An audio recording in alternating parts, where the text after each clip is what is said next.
Alright, ladies and gentlemen, I am back once again. This time around, we're playing Sonic 3. More particularly, we're playing Sonic 3 Air, which stands for Sonic 3 Angel Island Revisited, as you can see in the bottom text there. So this part of the game is pretty much similar to the Christian Whitehead iOS and Android ports of Sonic 1 and 2. As you can see, it's got like the normal game settings, axe select, time attack. It's got a bunch of different options between display, audio, visuals, and gameplay. We're not really gonna mess with this kind of stuff too much. Classic and Elemental could be cool though. So we'll probably do that. Special stage layout is gonna be the same.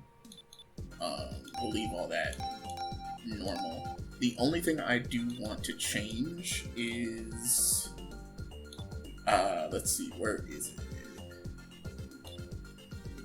You can change it? Ew. It was 14 hits originally? That's so bad. Oh, that's so gross. Okay. No, level layouts. We'll keep level layouts the same. There's a particular, well, I thought that there was a, way you could change the level order, but I guess I'm thinking of Sonic 3 Complete, which is just as good of, I guess, a port or remaster of Sonic 3. Definitely check out Sonic 3 Complete if you want to get into that. Of course, it has the 2-player mode. I'm pretty sure you actually have to unlock competition mode. As well, it has achievements that you can also get. That's also really, really cool. Like the super peel out, as you can see there. I think this is the debug mode that you can enable. As you can see, I've unlocked a few of the achievements already. Or my bad, these are the secrets. These are the achievements that you can unlock. I'm not going to bother going through all of them, because I'll leave that for you to decide. As you can see, I did already do a playthrough of this as just Sonic. 100%ed the game, recorded it and everything, and then realized that the game audio was not recording. So rather than put you through what I did with Sonic 2, I figured I'd just reset and just do a fresh playthrough. Again, this is Sonic 3. You know, this is one of my favorite Sonic games of all time, if not my favorite Sonic game of all time.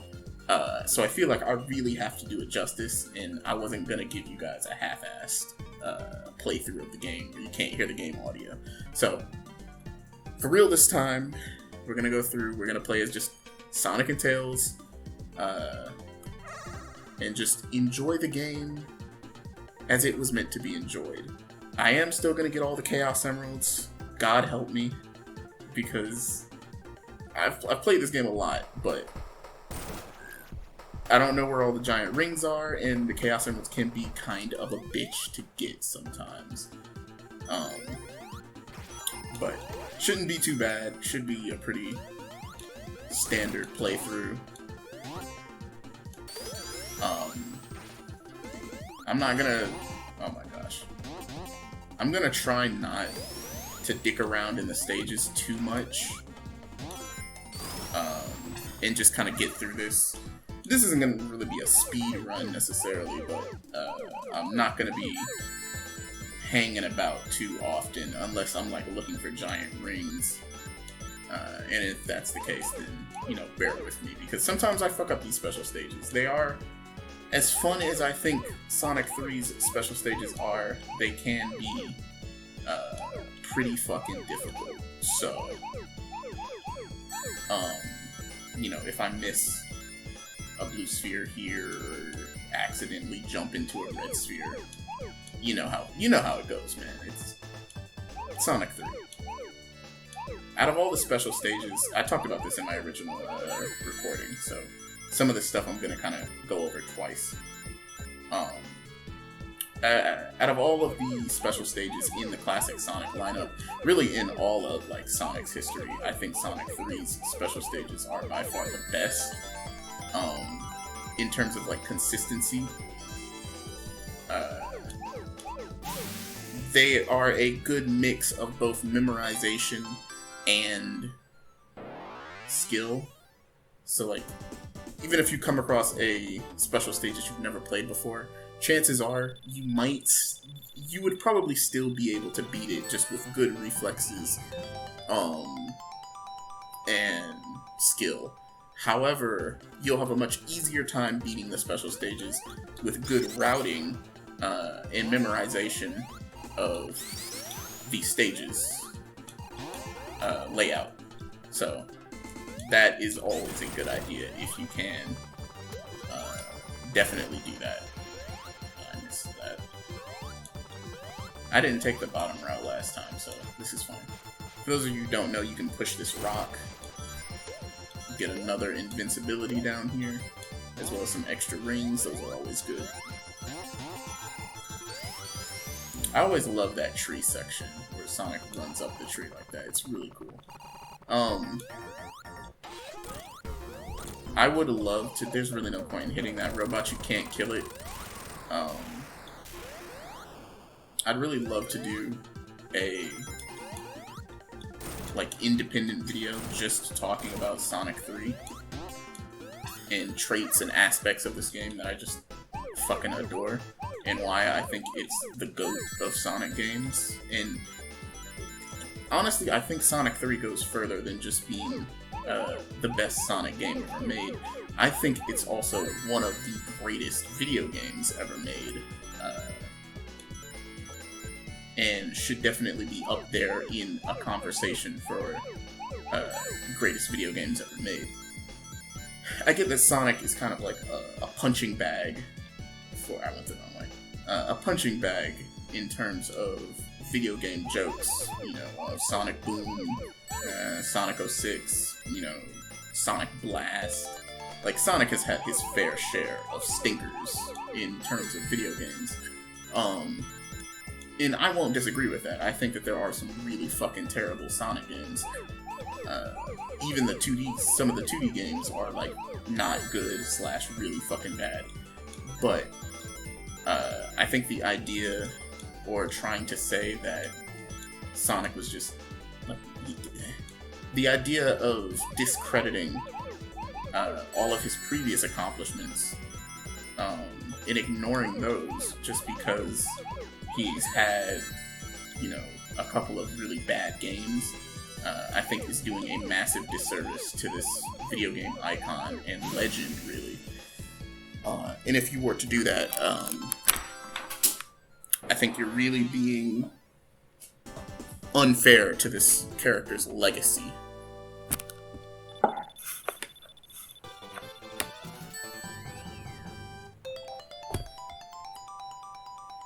There's another continue. Yeah, so there are 7 Chaos Emeralds that you can get in the first half of Sonic 3. And you're probably wondering, what do I mean by first half? Well, as I'm sure a lot of you know, this game was originally split into 2 parts. Sonic 3, the standalone game,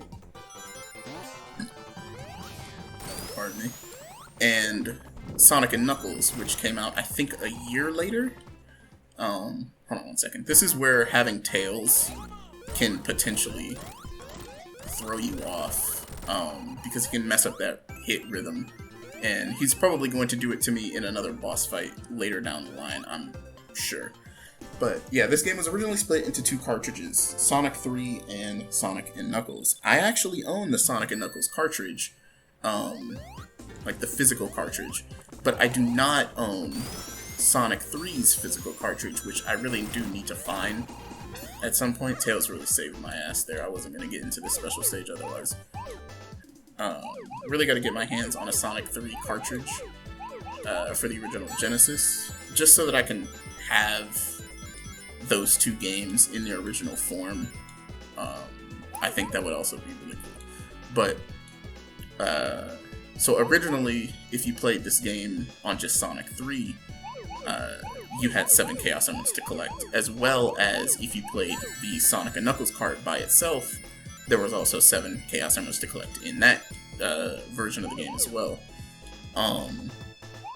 If you locked the game on to make it Sonic 3 and Knuckles, like what we're playing right now, they didn't just stop at 7 Chaos Emeralds and just say, oh, that's it, that end of this, good day, you can fucking relax after you get all 7.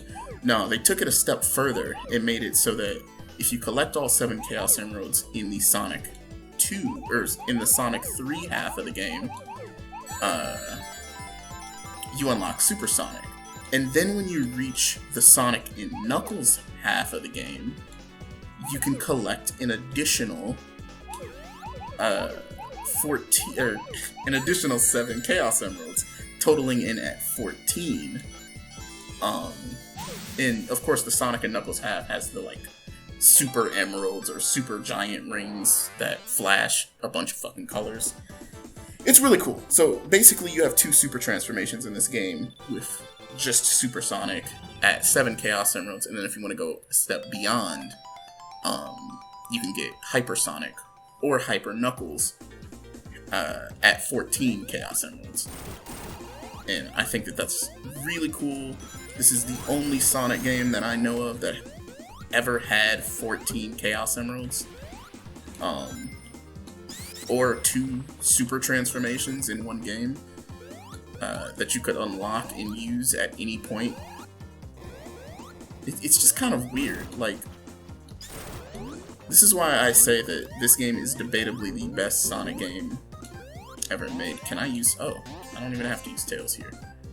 I have to use Tails here. So this is another cool thing that you can do with the...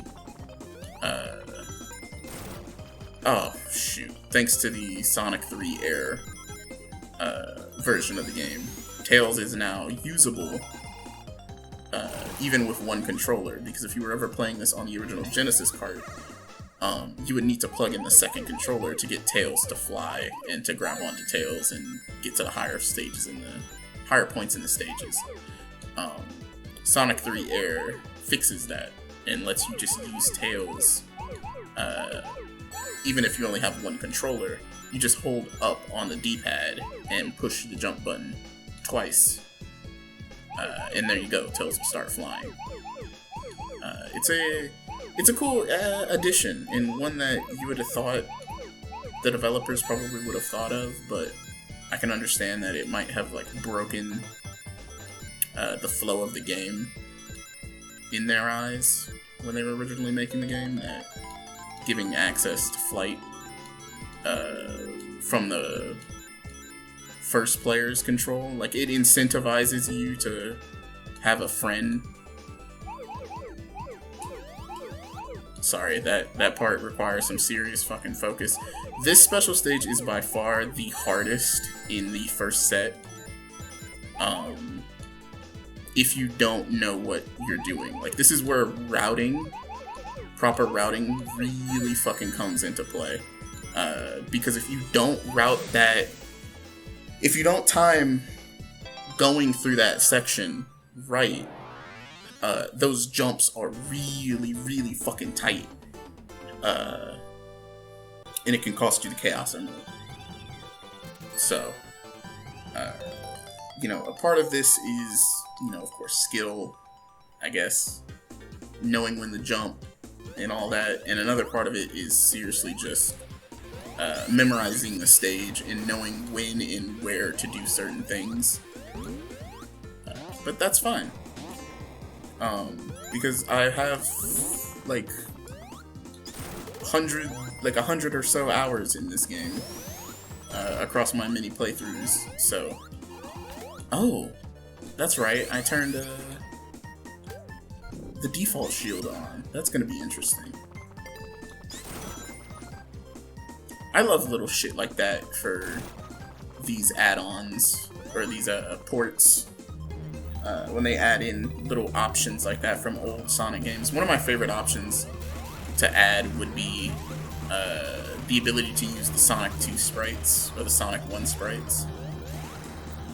They also changed that section so that it's a little faster and a little more challenging, and I appreciate it. I appreciate the effort. Okay, so this is another boss fight that Tails can kind of fuck you up if you're not careful. But if you play your cards right, you can get it done just like that. There we go. And that's Angel Island Zone.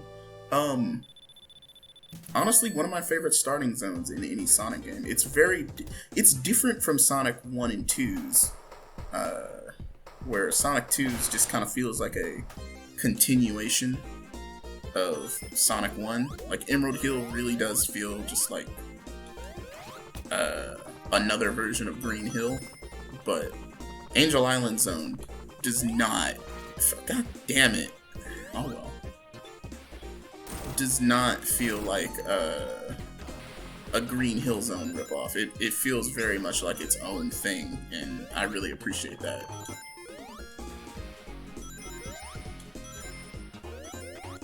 I'm pretty sure there's a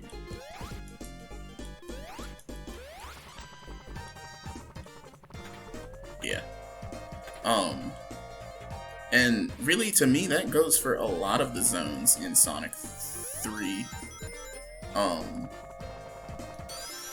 It feels like they put a new spin on every... Oh, there's something up there. I didn't know that. I didn't know there was... There's also a giant ring right there. Hold on. First, let's check and see what's going on up there. Whenever Tails gets back. There we go. And then we'll go back down for that giant ring. I don't think I've ever gone... Okay, it's a extra life monitor. Oh, wait, there is something over there. Is that another giant ring? Again, I don't know where all of the giant rings are in this game, even through my multiple playthroughs. Okay, I gotta be higher. Mostly because I've never really ever felt like I needed to know all of the giant ring locations.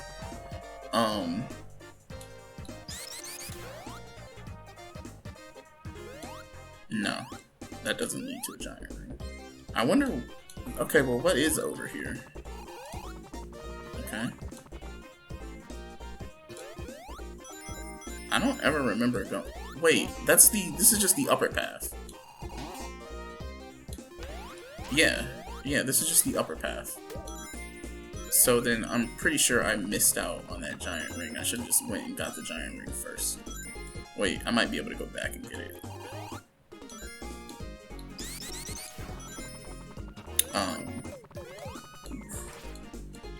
Yeah, okay. So we know it's right there. But how do I get further down? There we go. That ought to save me one giant ring in Marble Garden Zone. But yeah, you really don't need to know where all of the giant rings are in this game. Considering the fact that they're simply by like going through the stages and taking higher platforms or like taking the higher routes and just kind of exploring, you should find more than enough giant rings. Just be playing the game regularly to get access to Supersonic. Like, and that's one thing that I really like about this game and its special stages is Sonic 1, you need to hold on to 50 rings and jump into the giant ring at the end of the stage. Sonic 2, you need to hold on to 50 rings and find a signpost, and then jump into that signpost, into the stars that signpost makes. This game, you just have to find the giant ring, and it encourages you to explore the stages and the different routes in the stages, which in turn leads you to finding faster alternative routes to get through the stages. 1, 2, 3, 4, 5. Okay, yeah. I should be able to get all of the Chaos Emeralds by the end of Hydro City. Knock on wood, just, you know, just for safety. So you can just play this game at your own pace, and you will almost always get all of the Chaos Emeralds, you know, assuming that you don't, like, mess up the special stages. You have more than enough chances to get Chaos Emeralds in this game, and I really like that, because it never feels like I miss an opportunity to get into a special stage. It always feels like the game actually wants me to play the special stages, in that if I mess them up, it's simply my own fault. Sorry, this is one of the... Oh, yeah, okay. So that was one of the bonus stages, not special stages. Actually, I don't think I've ever gone the underwater route here. I almost always run on the water. So this should be kind of interesting. Watch out for those platforms, it will crush you. But yeah, those were bonus stages. There are 3 of them in Sonic 3. Funny, I know. And 2 of them give you the ability to get shields. Oh snap. Get me out the water. Thank you. 2 of them give you the ability to get shields, which are always super useful, except for that one that we just got. That was a fire shield in Hydro City, so that was pretty useless. But the other one gives you access to a casino slot machine, which is also, it can be useful, but I always prefer to get the ball machine, or the ball special stage, or bonus stage, whatever, you know what I mean, rather than, I don't think I can, damn it. Oh, that worked out. Oh, Tails is about to drown, that's fine. Hey, get on there. Because the ring one has a chance to, here's another special stage. The ring one has a chance to just fucking take all of your rings if you get Robotniks, and that's just kind of bad. And I've never really been good at gambling in video games or in real life, so I tend to prefer the one that's more of like a... Oh my god, I messed that up. We're not gonna get a...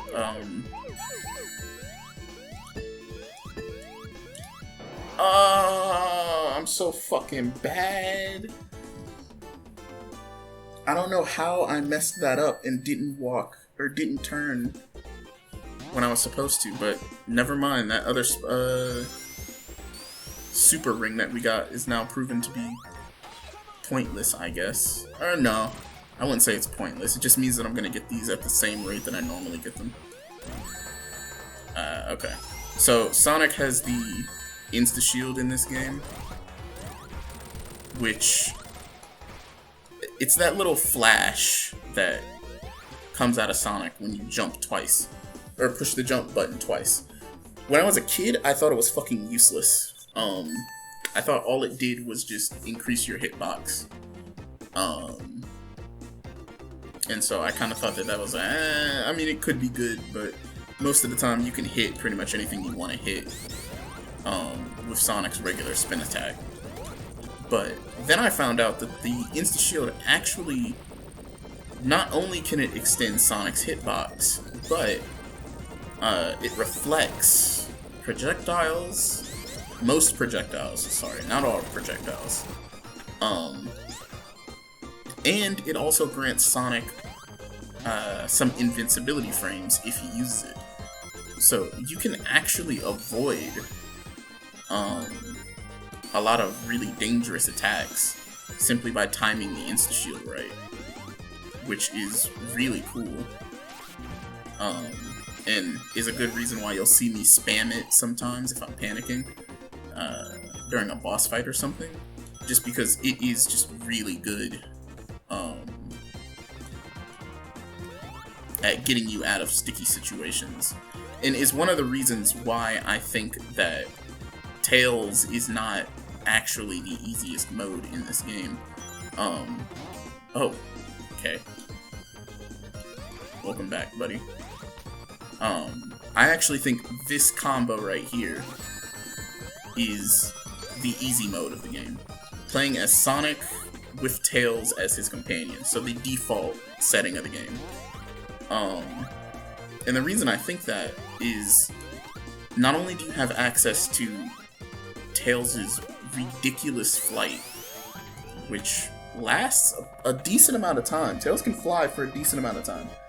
But you also have access to the Insta Shield as Sonic, and you have access to all of the elemental shields and their abilities, which gives you things like, you know, a fucking double jump, which can be really broken with the electric shield, a dash forward with the fire shield. The bubble shield is meh. I mean, being able to breathe underwater is fine, and having the bounce attack is also fine, I guess. But it's really nothing to like write home about. And it's really not an ability that I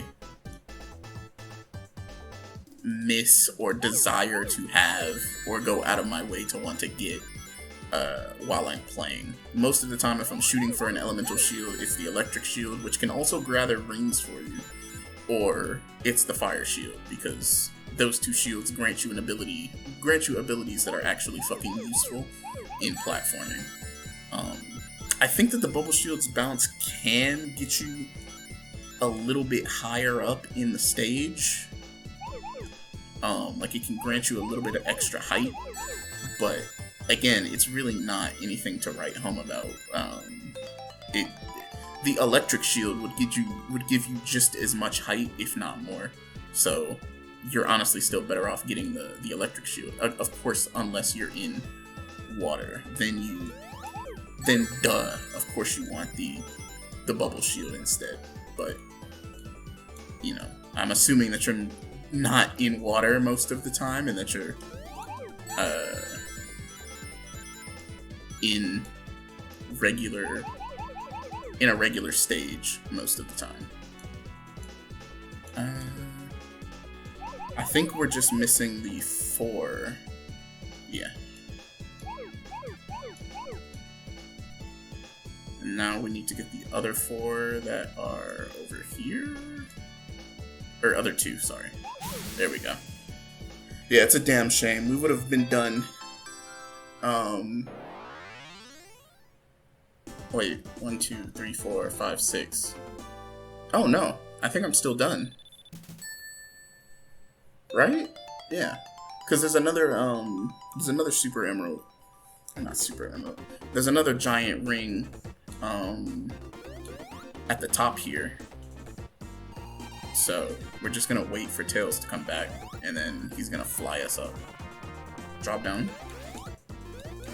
Tails? Thank you. No, it's the next section. It's the section after this. I always get this part and the part afterwards mixed up. There's still about a minute or 2 left of this stage. So let's kind of blast through with Sonic speed here. Ouch.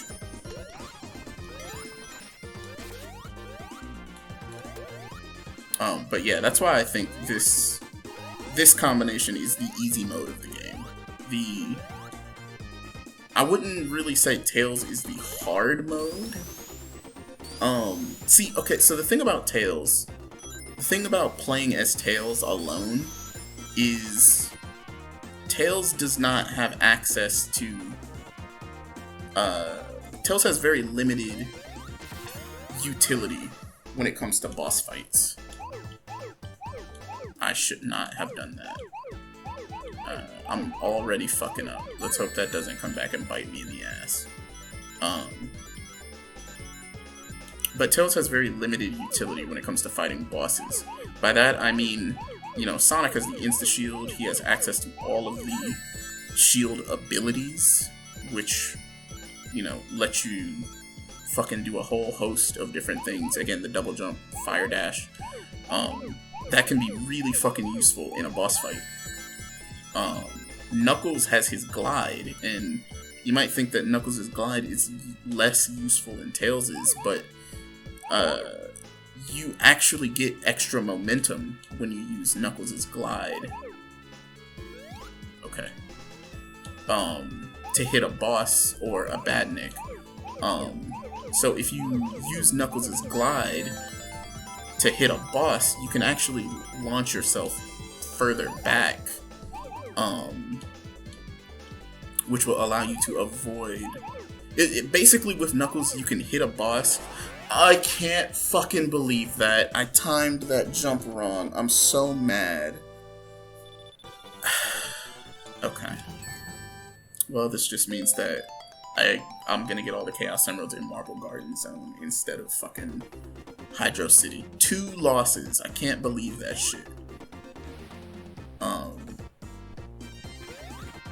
That's a bad omen for what it's gonna be like when I do the Super Emeralds, because the Super Emerald special stages are way fucking harder. We're actually gonna use this bonus stage and see if I can get a bubble shield. There we go. I don't need to stay in here any longer than I have to. That sucks. That fucking sucks. Because Supersonic makes these boss fights fucking trivial. But this is an example of how the bubble shield can be useful. Oh my god, and that was an example of how Tails can fuck you up.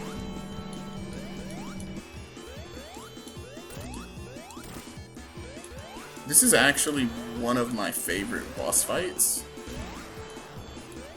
Just because there's so many ways to hit Robotnik in that boss fight.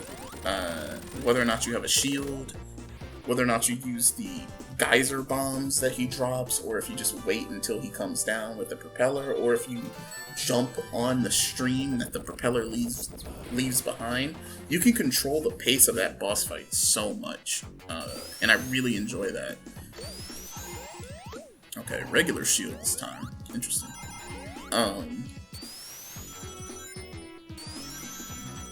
Not all of Sonic 3's bosses have that God damn it. There isn't a giant ring, I don't think, in this downward section, so I missed a giant ring already. There's really no point in hitting that thing, I just like to. But what was I saying? Right, about Tails. What happened to him? There he is. Yeah, Tails just doesn't have the offensive options that Sonic and Knuckles have.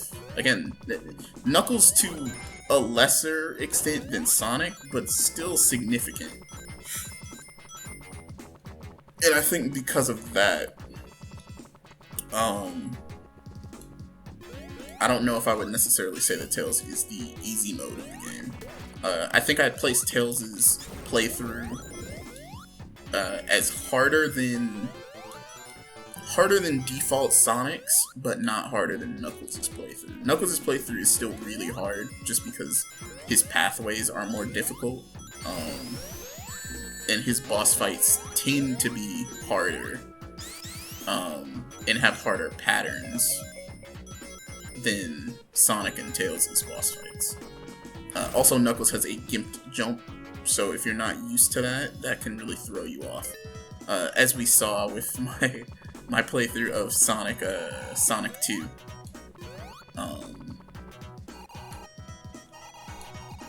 I want to see what's over here. Just some rings. Again, I'm looking for the giant rings. There's normally a lot of giant rings in this zone. Damn.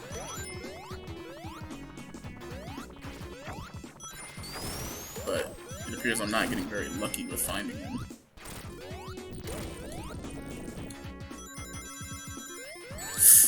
Ouch. Oh, is there one in here? Yeah. Alright, hopefully this is our Supersonic.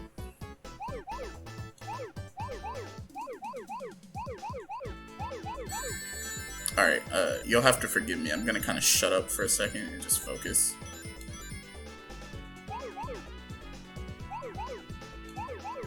Oh my god, I still fucked it up? Are you serious? Okay. Alright, well, let me think. So this means that the perfect is out of the, off the table. That's fine.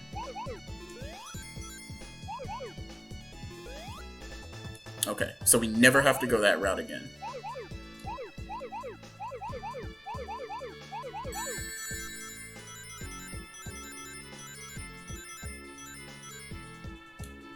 Where is it? Okay. Like I said, man, this isn't... I think okay, never mind, I didn't mess up. These special stages are not easy by any means. I think they are... I think they can be easier than... Let's hit these. I think they can be easier than the Sonic 2 special stages. I was supposed to go there. Oh my god. What is wrong with me today? Where I can't fucking get these special stages done. It's killing me. Okay, well, I'll get it next giant ring, I guess. Hell, this might be the first time in a very long time that I don't actually get the Chaos Emeralds in, before, what comes after this zone? Ice Cap? Is it Ice Cap after this one? I'm trying to remember. No, it's Casino, Night Zone. So this might be the first time in a very long time that I don't get the Chaos Emeralds before Casino Night Zone. That's crazy to me. I'm pretty confident that I can at least get one more fucking Chaos Emerald before the end of this zone. Just making sure. Oh, come on.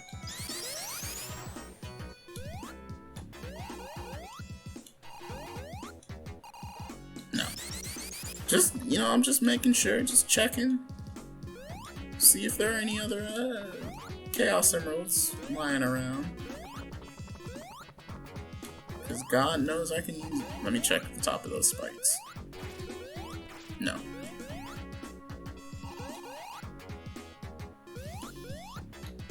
I'll take a Fire Shield, though. And then I have to go down, right? Yep. Oh my god, come on. Look, I said I played this game a lot. I never said that I was actually, like, good at it. Oh, here's the boss fight. Can Tails' tails deflect this?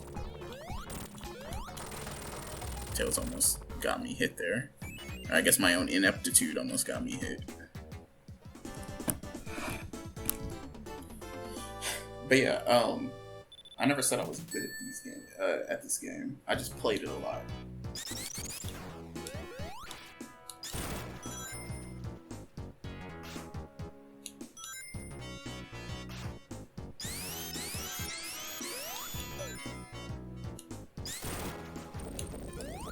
This is where Robotnik starts showing up.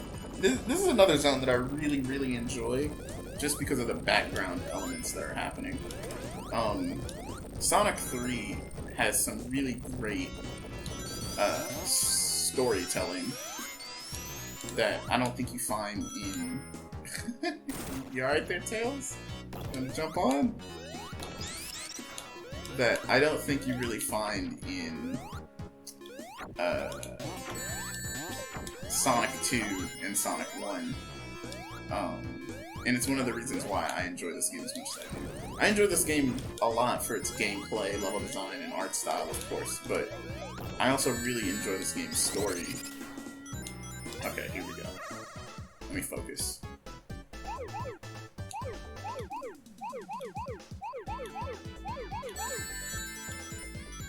Bro, this isn't even... I mean, yeah, this special stage is hard, but, like, it's not even the hardest, Tier 1 special stage, man. And I fucked it up 3 times, right? Alright, now we go left. Or I think I went right, actually, but whatever.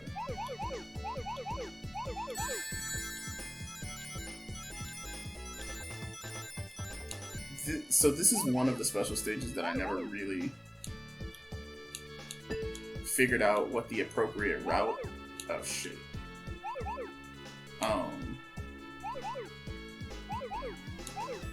I never figured out what the optimal route for this special stage is. And I was gonna say mostly because I never needed to. I think I'm right in doing it this way, right?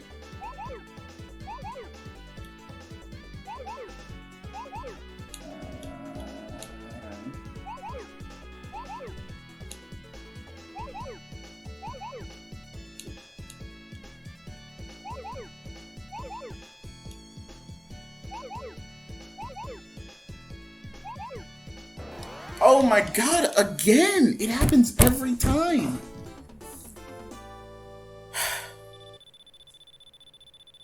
That's the most times I've ever failed on one special stage, and I seriously don't know why. I cannot fucking time that jump, man.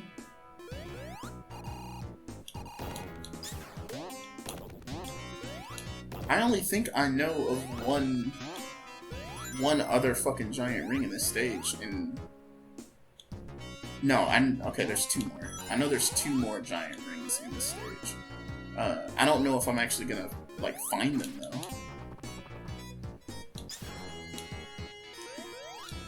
Well, no, there's 3.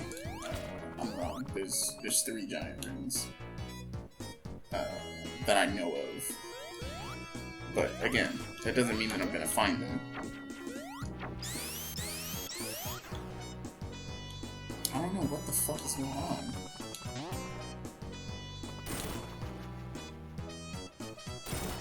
But that fucking jump, man.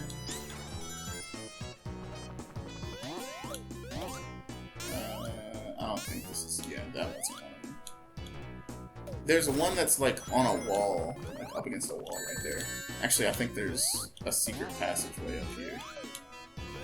I need to get Tails to get up here, though.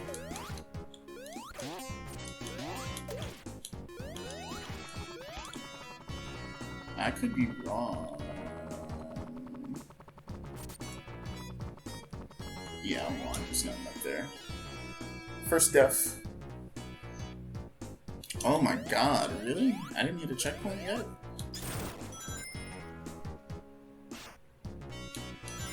That's crazy.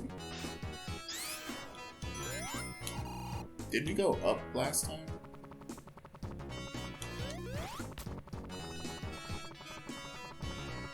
Hey, watch out.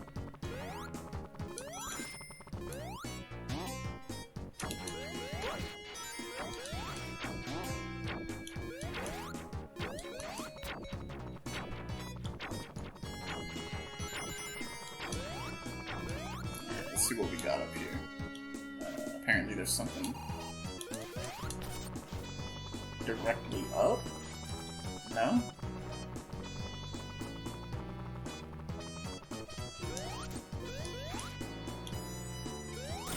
I'm not sure how you're supposed to... Okay. Oh my god, we're right back where we fucking started. Let's just go this way.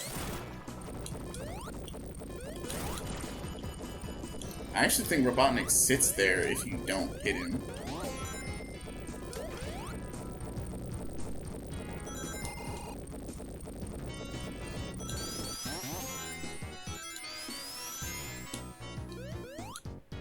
Nice.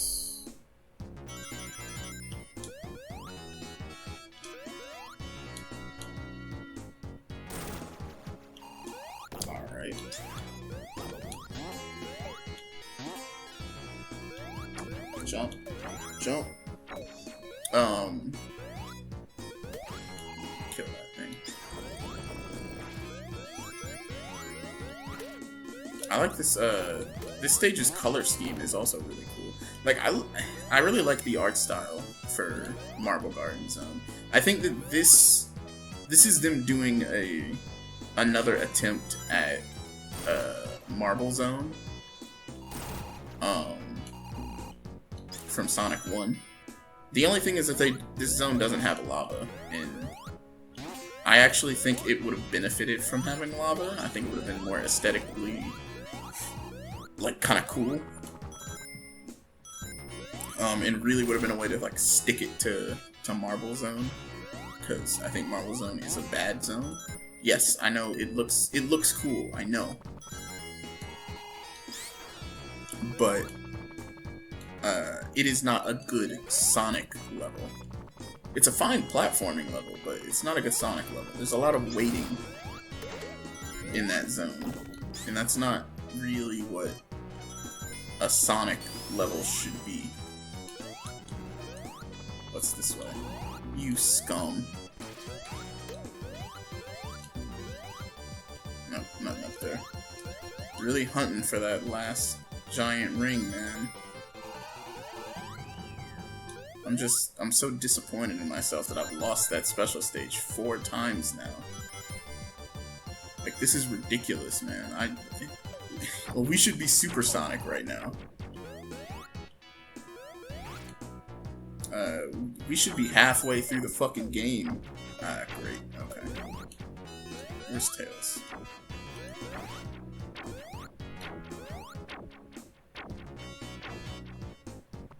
There you go.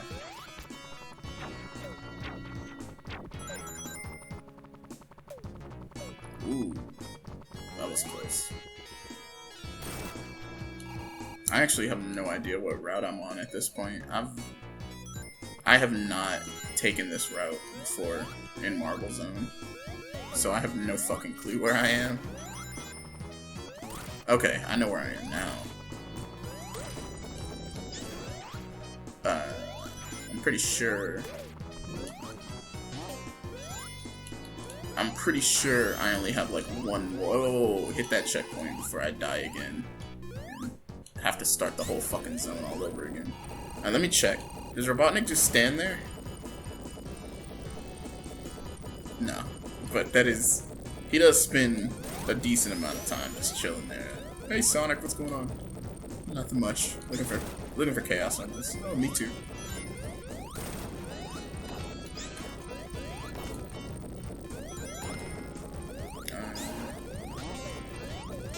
Damn.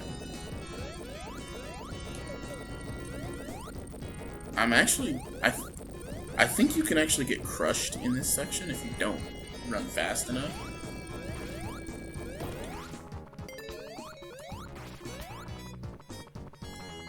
Nothing up there. That was lucky platforming, not good platforming. Oh, is this where the other Chaos Emerald is? Nope, shield. Great. I think there is another one in this area. No, this is it. This is the end of Marble Zone. This is the first time I'm ever... Not the first, but one of the first. Damn it, Tails. Alright, I got 4 more hits on him. This is one of the first times I've ever made it to Casino Night without having all the Chaos Emeralds.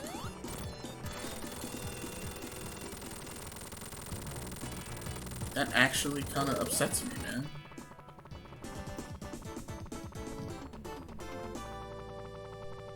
And, like, it's not even a super... Well, I mean, yeah, that one is kind of hard, but... Like, I'm losing at the very last fucking minute, and, like, that's what's aggravating the shit out of me. By the way, I have the music set to the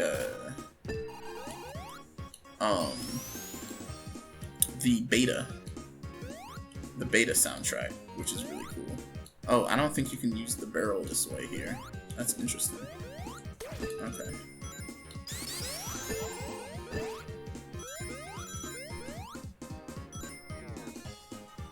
Alright, so I'm certain that I'm just gonna run into a super ring just by playing this zone normally, so that's what I'm gonna do. Also, I think I've wasted a lot of time in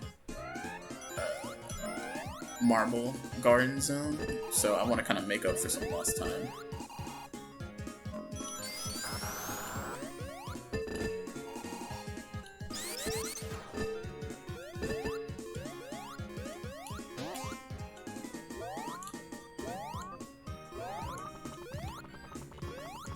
There's a bubble shield.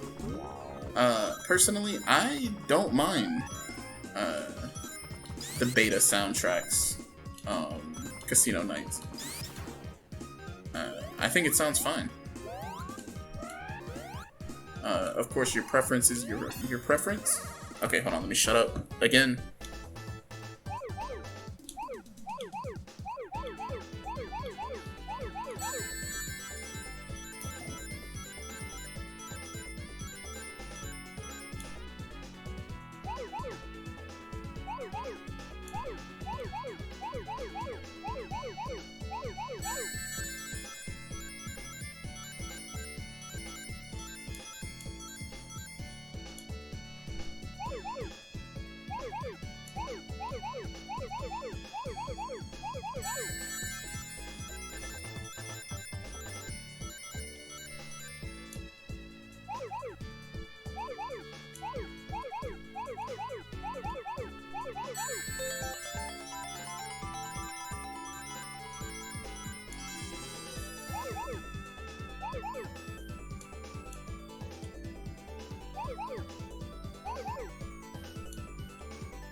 I was supposed to go I was supposed to go right or left there.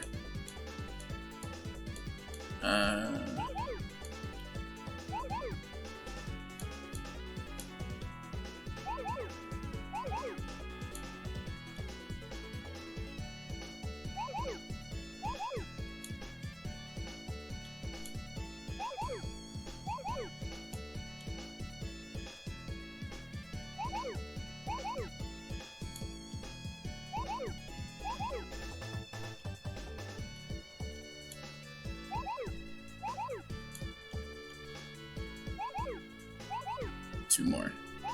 Let's go. Okay. You see, that's where proper routing makes those special stages much easier. But Jesus fucking Christ, that was the hardest 7th emerald I've ever gotten. Scratch that. Damn, 2 extra lives from that. No, the hardest Chaos Emerald that I ever got was the 4th emerald from Sonic can now be Supersonic. Is the 4th emerald, not 4th, the 3rd emerald from what is that game called? Sonic Heroes. Was it the 3rd emerald or the 2nd emerald? I think it's the emerald from either. Was that Grand Metropolis's? It's the yellow Chaos Emerald in that game. I lost my goddamn mind as a kid trying to get that fucking Chaos Emerald. I don't know why that Chaos Emerald was so hard to get compared to the other Chaos Emeralds in that game. At least for me. I also don't get why some people say that Sonic Heroes' special stages are fucking easy. I'm like, to who? To a god? Maybe. To me? Fuck no. The special stages are hard as fuck. Probably because I know that if I fail, I have to fucking play through the whole stage again. But that's we're almost done with Casino Night Zone.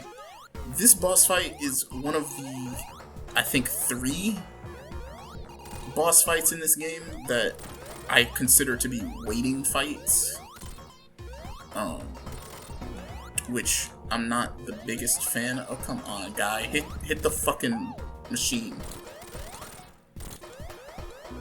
And these are the least good Sonic 3 boss fights in my opinion. I do love the mid-stage boss fucking themes though, or the Act 1 boss themes are really good. But yeah, the waiting bosses are just really fucking boring because, again, I like Sonic boss fights that let you control the pace of the fight. And that fight just doesn't have that. You have to play that fight the way the game wants you to, and I think that's boring. Actually, are there goodies? Are there goodies in here?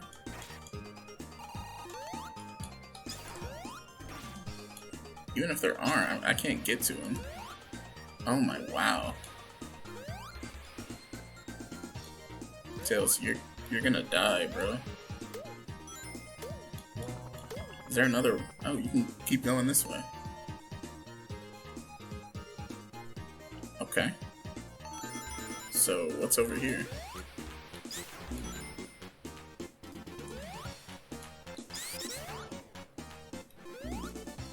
Nice. Watch your head.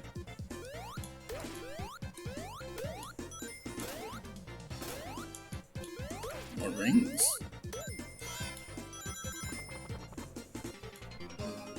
Oh, it just leads to this part of the stage.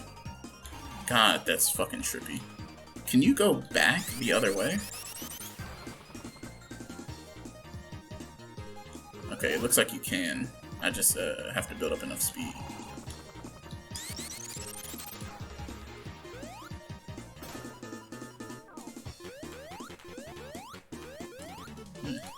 Cool. I want to get up there. Yeah. Neat. Do you see what I mean by like the multiple pathways? That make this game so like fun to replay. Hit this. Can I get up? I want to try to get up there. Yeah, there we go. I'm gonna be honest with you. I don't think I care too much for the Act 2 music for this stage. I think the Act 1 song is great, but the Act 2 song is kind of not really my style. And I don't mean that just because the song is sped up. Yeah, keep laughing, Chuckles.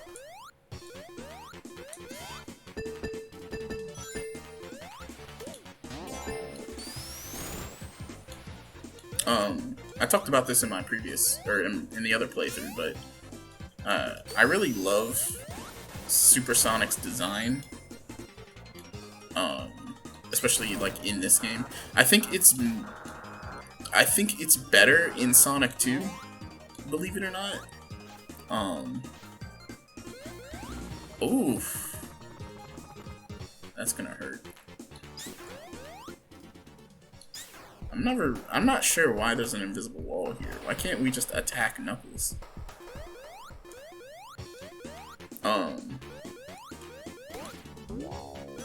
But yeah, I think Supersonic looks better in Sonic 2. Just because there we go. His sprite looks stronger and angrier in Sonic 2. Something about Sonic 3's Supersonic sprite feels off, and I can't quite put my finger on what it is. I think the best classic Supersonic sprite, though, is hands down Sonic Mania's Supersonic sprite. That Supersonic looks like he's about to fucking shit his pants. He's so full of energy. And I love it. I couldn't jump out. There we go. Ooh, watch out. These fucking barrels, man. They eat your momentum when you land on them. Ooh. Watch out. I like that this zone gets like super dark once Knuckles pushes that button. Like, it really makes the background stand out even more than it does initially. Little shit like that. Making the acts of the zones feel different is another thing that I really enjoy about Sonic 3. No two acts in this game really feel the same, with the exception of maybe Angel Island Zone. I really think they probably should have saved the fire section for, like, the fire aesthetic for the second act, instead of having it happen halfway through the first act. But, you know, that's just me. Okay, this fucking barrel. It's super easy to get past it now. Like, that took me, like, what, 2 seconds? When I was a kid, no chance. That barrel killed my run of Sonic 3 multiple times. I could not figure out how to get past it. Yeah, I was one of those kids. I get it. I know how to do it now, but when I was a kid, how the fuck was I supposed to know that you had to push up and down on the D-pad? Like, where does it say that? How would you know to do that? You just have to know. And that shit boggles my mind. Why even put a section like that in the fucking stage? If anything, that section should have been earlier in the stage instead of halfway through Act 2. Because there are plenty of barrels that still let you, you know, work them that way. My biggest thing is just, why gate it off like that? Why even have that pathway there? And as far as I know, there is no alternate pathway around that fucking barrel. You just, if you hit that barrel and you don't know what to do, your run ends there. You can't beat Sonic 3. And I say you can't beat Sonic 3 because you can try all you want to do the level select code. It's almost impossible to do the level select code in an original copy of Sonic 3. It's actually insane. I tried many times on the Sonic Mega Collection Plus version, where I knew the code and everything. It was just too fucking hard. What's happening? That was weird. I've never seen that happen before. God, I love Ice Cap's music. It's so good. There's a section here, if you jump over the thing, you can get some extra rings. I'm pretty sure I missed it.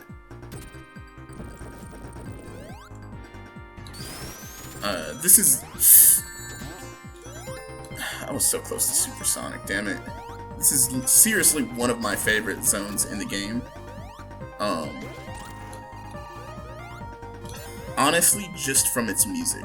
I also think the design of this zone, the fucking backgrounds, the textures everywhere, like, this zone looks fucking gorgeous. And it sounds gorgeous. And it also doesn't have stupid fucking ice physics, even though it's an ice zone. At least I don't think this zone has ice physics. If it does, it's nothing too egregious. Okay, I remember that there's gonna be a section where you're sliding down that I need to jump as I'm sliding. There we go. I always miss this fucking section. I've always wanted to know what was up here. Do I have a shield? I do. Okay. I want to preserve Supersonic. Since I was past the 50 ring threshold.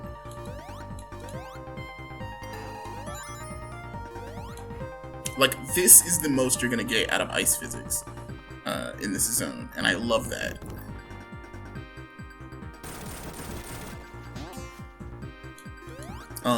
There's a channel that does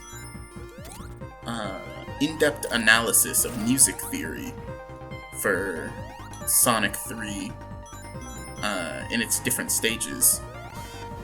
And I'm gonna leave it linked in the description. I hope I remember to do so. Because his channel is super cool.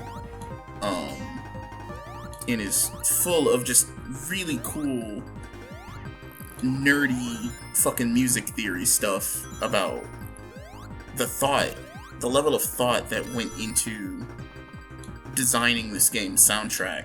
And it really makes me appreciate. I'm actually gonna stay supersonic for this to speed this boss fight.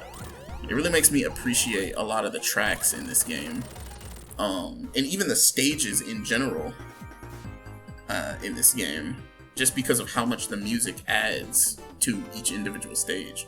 So I do highly implore you to check that guy's channel out in the description if you're interested in knowing more about Sonic and Knuckles soundtrack, as well as if you're interested in like music theory. I do think that the upper section of this zone is a bit less interesting than the lower section. Like, I think Act 2 is a bit weaker than Act 1.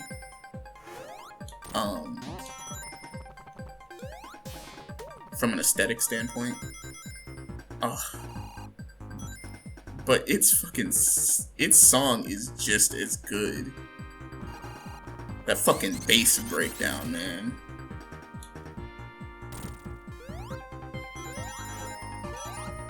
Really great stuff. And like, pretty much every Sonic game is known for having like good music.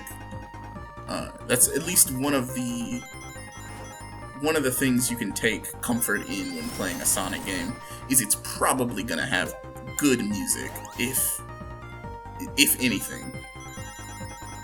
But Sonic 3's soundtrack really fucking pushes it above and beyond. I'm not entirely sure if I'd say it's my favorite soundtrack in the entire series. That's kind of a tough sell, and it's also something I've never really thought about.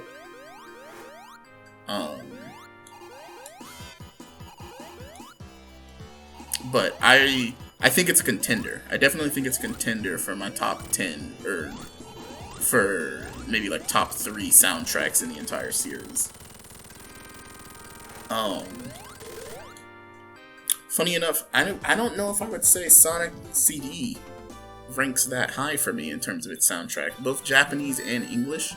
Then again, I have not like listened to Sonic CD's soundtrack in depth in a long time. Like, just sat down and fucking listened to every track.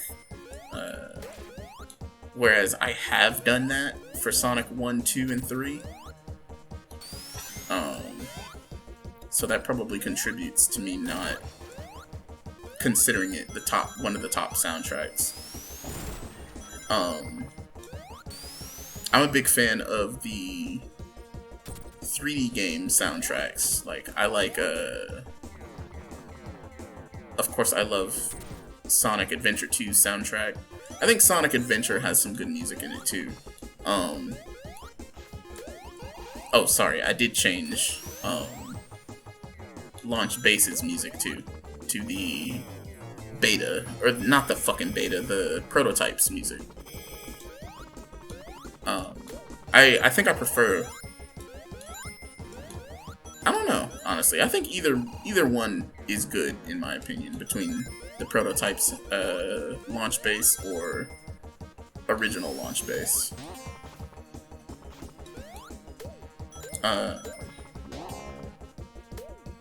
But yeah, I think the 3D games have really good soundtracks too. Honestly though, I think Sonic 1's soundtrack might be my favorite soundtrack. Sonic 1 has some really, really fucking good songs in it. Marble Zone is really good. Fucking Spring Yard Zone is really fucking good. Labyrinth Zone is even really good. Of course, Green Hill is fine. I don't remember what Scrap Brain Zone sounds like, so you'll have to forgive me. Starlight Zone is just okay, but Sonic 1 has some great music in it. Sonic 2 has good music too. I think my favorite song from that game is probably like maybe Mystic Cave? I don't know. Ooh, that was close. But yeah, there's classic Sonic has some really fucking good music in it. While we're talking about classic Sonic, actually, let me go ahead and talk about Sonic Mania. As I'm speeding through fucking Launch Base, there's not really a lot of interesting shit that's happening in Launch Base right now. We're just rushing to stop the Death Egg. That's all. Hey, what's up, Knuckles? Where'd you get that bomb? Don't you think you should have left before it exploded instead of chuckling like that? He literally just totaled an entire building. Good work.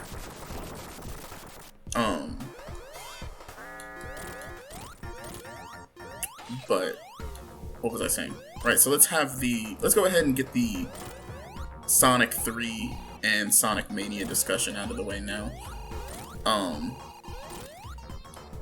I love both games. I love Sonic 3. I love Sonic Mania. I'm willing to make the argument that Sonic Mania has better level design. Again, that's an argument, though. You could definitely convince me of Sonic 3's level design being better, but Sonic Mania's level design just feels effortless to me. I feel like I can just play that game, and I'm right at home, and everything clicks so well in that game. The same thing for Sonic 3, I guess. But Mania has the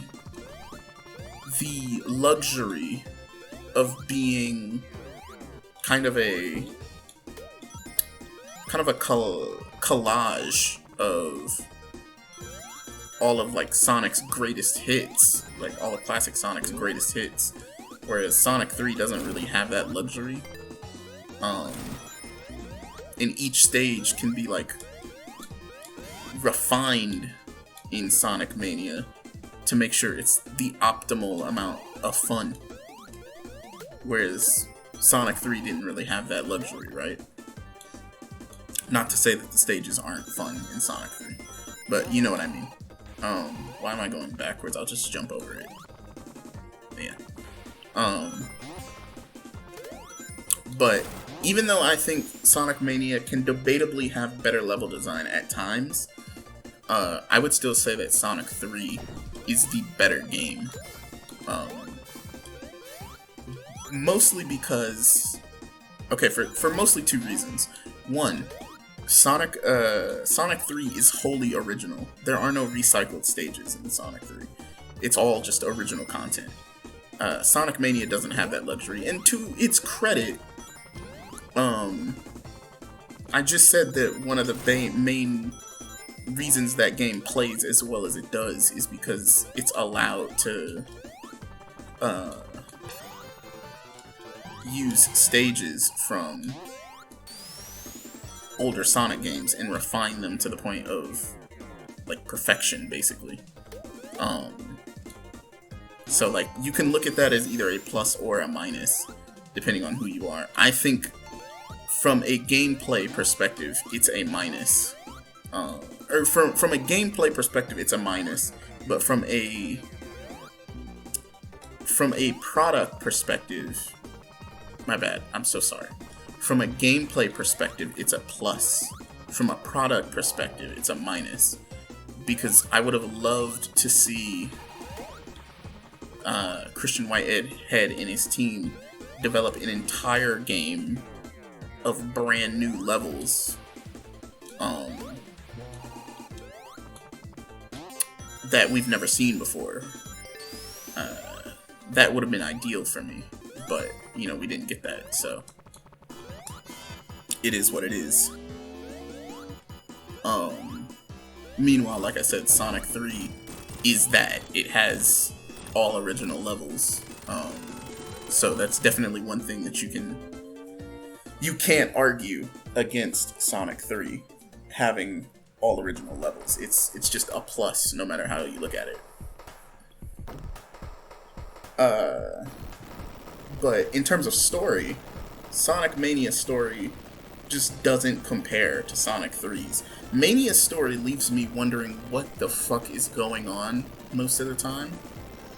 Whereas Sonic 3's story, I never feel that way. When I'm playing Sonic 3's story, it feels cohesive, connected. It feels like you can understand what's happening. It's not jarring. The fact that the zones don't really feel connected in Sonic Mania, whereas Sonic 3's zones do. Angel Island feels like one area in Sonic 3, and each stage feels like it's connected right after the other. Hold on a second, this is where shit gets serious. I love the Big Arm boss, and I love the Big Arm bosses in music. Thanks, Tails. I'm pretty sure this is one of the only bosses in the entire game that can knock you out of Supersonic. No. Actually, I don't think he can knock you out of Supersonic. I think you actually hear the blank noise if he catches you. I'm actually going to test it. I'm going to let him catch me here. Oh, I need to jump into his arms. I'm sorry. There we go. Let me see. Does he knock your rings out? No. Okay.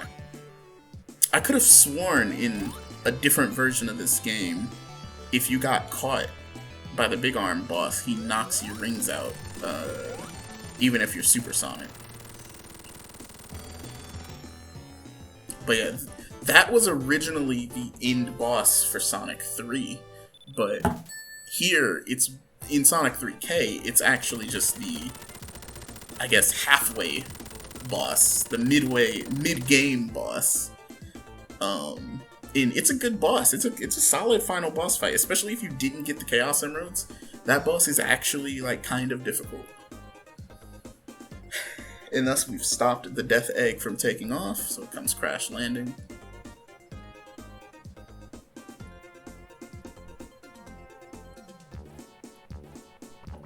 And we transition into Mushroom Hill, which would be the start of Sonic and Knuckles.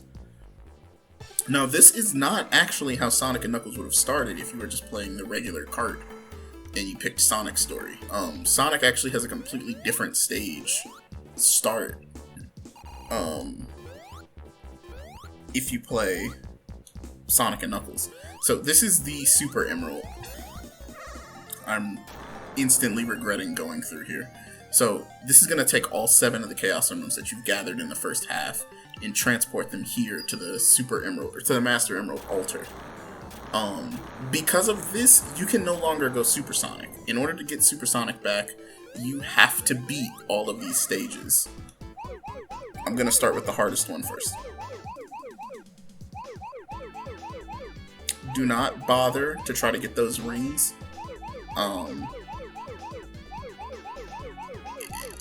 I've never gotten a perfect on this stage, and I don't ever really plan on trying.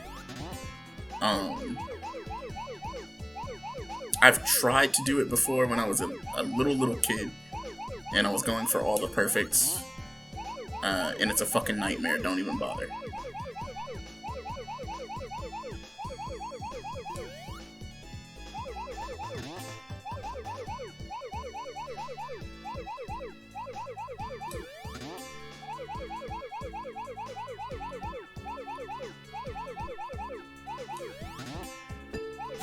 Alright. Now you might be saying, What do you mean that one was the hardest? You have no room for error. You literally cannot fuck up at all during that special stage. If you push left or right, or you mistime the left or right input, you lose. You go back to the you hit a red sphere, and you go back to the fucking stage that you were in. It's fucking balls hard, and really fucking stressful. You just need focus for that special stage. That's all. Now, again, since this would have been the first zone in Sonic and Knuckles, I like to list it up there with starting zones in Sonic games. And I actually think that this one is one of the best, if not the best, starting zone in any Sonic game. Or at least any of the 2D Sonic. Oh shit. It's just a cool zone, man. I think its aesthetics are really fucking cool. It's a giant fucking forest with mushrooms everywhere. Giant mushrooms growing everywhere. Like, this is the most unique of the classic Sonic starting zones. Wait, what?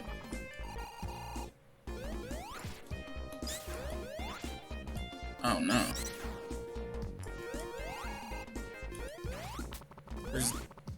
Damn it. There is definitely a fucking giant ring in there, right?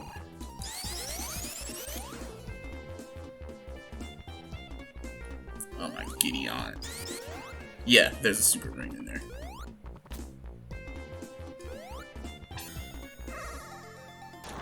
Alright. Let's go for another emerald.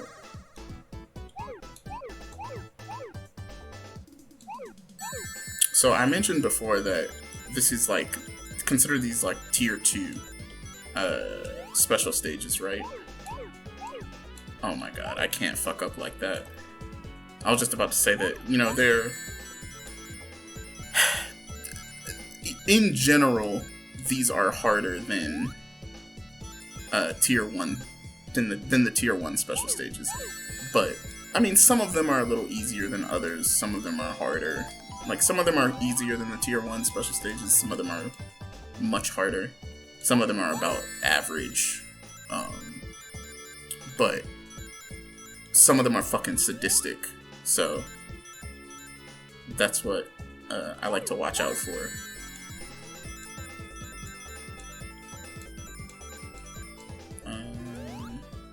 Let's get the rings here. This one, again, this one isn't too bad.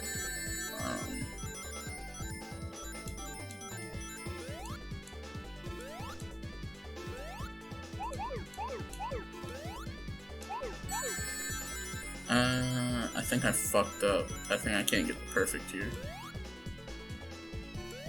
I don't want to go that way.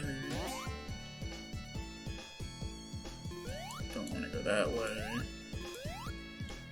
It's really starting to speed up. Okay, I think I have to go this way, right?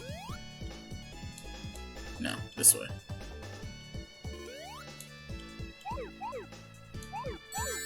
Never mind, we were able to get the perfect. We're good.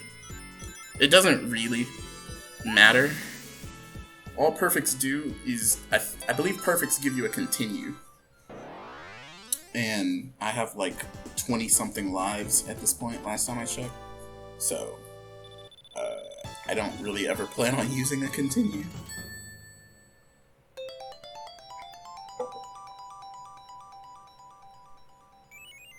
So, funny thing about this game, Sonic 3 is what actually makes me think that the Adventure series is 30 lives. My apologies. Sonic 3 is what makes me think that the Adventure series, or the Adventure timeline, is a completely separate universe and not a continuation. Like, classic Sonic is not Sonic from the past. He's literally Sonic from a different dimension. And Sonic Forces kind of brings that up. but I think it's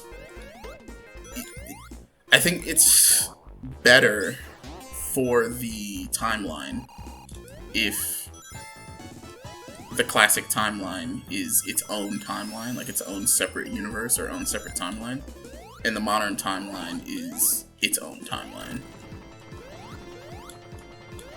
And the reason for that is this game, we see the Master Emerald altar, right? That was where the Super Emeralds were being held, along with the Master Emerald. And of course, you know, Robotnik later in the game takes the Master Emerald from its shrine. Hey Knuckles, look at that fucking smile. He's enjoying that way too much, and it's one of the reasons I love Knuckles as a character. But I'm sorry, I forgot where I was going with that. Yeah, the Master Emerald Shrine is different, and even though you do get the Master Emerald back in this game, so I'm sure some people would say, oh, you know, Knuckles just didn't return it to the shrine, he just kept it kind of sitting out in the open. I think that's kind of stupid. I think Knuckles definitely would have returned the Master Emerald to its rightful location.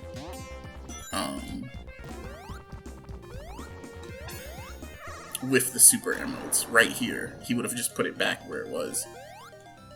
And since Sonic Adventure shows Angel Island, and it shows the Master Emerald Shrine multiple times, in fact. Actually, now that I'm thinking about it, the Master Emerald Shrine that we see in the flashbacks with Tikal is closer in design to the Sonic 3 and Knuckles Master Emerald design, the Master Emerald Shrine's design, than... Wait, no, I think they're actually the same shrine. I think the one that we see Knuckles sitting at in Sonic Adventure is actually just the ruined version of the Master Emerald Shrine, right?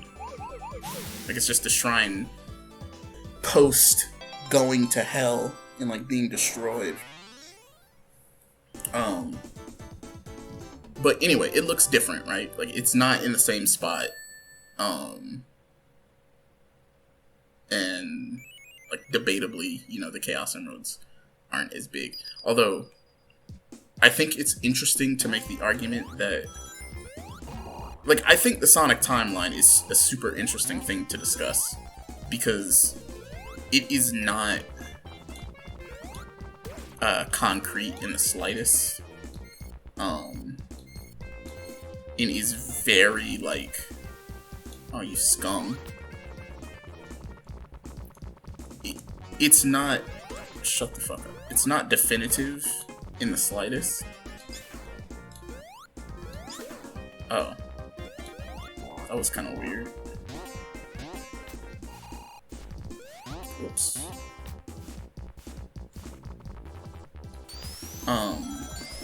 Yeah, it's not, like, definitive at all. And I kind of like that about it. Because it's up to interpretation as to how we get from point A to point B. Hence why I kind of like the Sonic Generations approach, where it is past Sonic, like it is classic Sonic is Sonic from the past and is not from another dimension, because it makes trying to piece together the timeline so much more interesting than just saying both timelines are in a separate universe. But there's also like there are discrepancies. What the fuck happened to the Super Emeralds? Why are the Super Emeralds non-existent in modern Sonic's timeline? Or are the Super Emeralds existed in the modern timeline, in that they're just the way that the Chaos Emeralds are now. Like, if you look at the design for the Super Emeralds, the the Chaos Emeralds in the 3D games all take after the Super Emerald design. Where, you know, they're big and like diamond shaped like this. This is what they canonically look like for the rest of the series. Whereas Sonic 1's Chaos Emeralds look different, Sonic 2's look different, Sonic 3's look slightly different from Sonic 2's. So, you could just make the argument that the Super Emeralds became the standard Chaos Emeralds, and that they just don't refer to them as the Super Emeralds anymore. They just refer to them as regular Chaos Emeralds.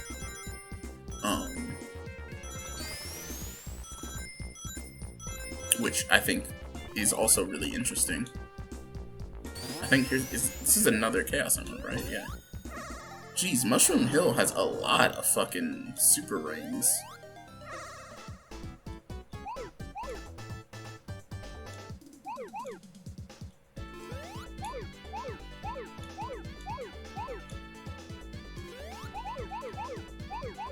I played that really fucking goofily, and I really shouldn't have.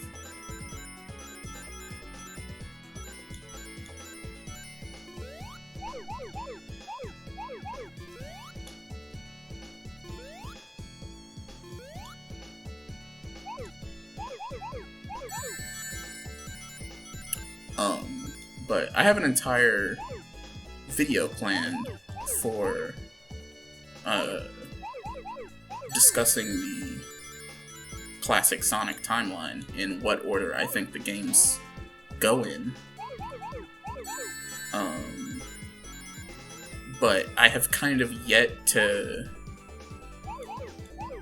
plan a video for the modern timeline, for how the modern timeline connects to that. Oh, I'm missing rings, but I don't fucking care.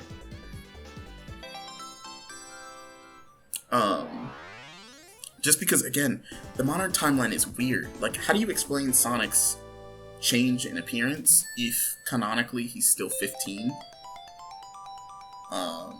Then again, in Sonic Generations, Sonic is having a birthday party, but they don't actually show you what his age is. So I'm not even sure if he's still 15 canonically. Or if he was even 15 in the original games. Like in the classic games. He could be 12 or 14 for all you know. Also, it doesn't really explain Amy's change in design, or, you know, really any of the other characters getting design changes. Or the absence of some of the classic characters. I say classic, but you know, they're not really classic characters. I'm talking about like Mighty and Ray, and Fang, and Bean and Bark. Okay, there we go. That was close. I think that's one of the few chase boss fights in classic Sonic history. And you know what? It's shit. Well, I'm not gonna say that. But it's not as fun as the still boss fights, as the arena boss fights, because you get knockback when you hit Robotnik. Alright, Flying Battery.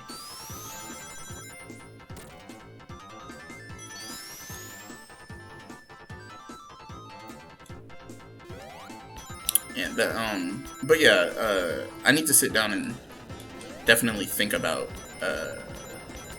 the modern timeline and try to piece together the modern and classic timeline. I'd love to do a video on that, just kind of going over my thoughts and opinions on how you can link all these games together.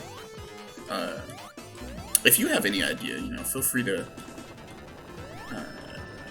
post like a video response or a comment making your argument, because that's always, I always think that that's an interesting part of the Sonic discussion, is the timeline. I think most people just accept that the games happen in whatever order. Like, you know, Adventure 2 clearly comes after Adventure 1. Heroes clearly comes after that. Shadow comes after that. You know, like, that's pretty easy to figure out. Where things get confusing is everything post Sonic 06, which, you know, you can make the argument, split the timeline again into a brand new timeline, in that Classic Sonic is actually from the original 06 timeline, in that our modern Sonic is from a timeline where 06 doesn't happen. So, like, that could be kind of interesting to think about. So that technically, yeah, there are two timelines. Oh man, I fucked up. I thought that, I think I was supposed to jump sooner.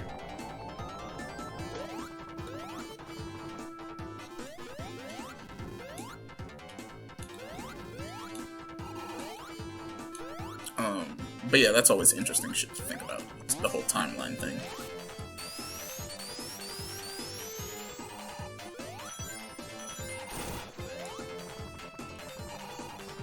Actually, no. I'm gonna go the lower route this time.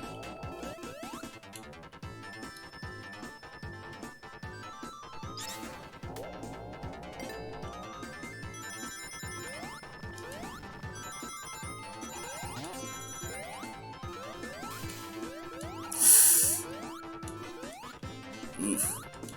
That could have been bad.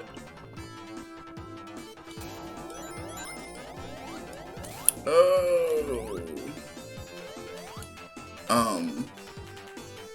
Again, I think if you can piece the discrepancies between Sonic 3 and, or between the last game in the Classic Sonic timeline and Sonic Adventure, then, you know, you have a reasonable argument for what the timeline would be.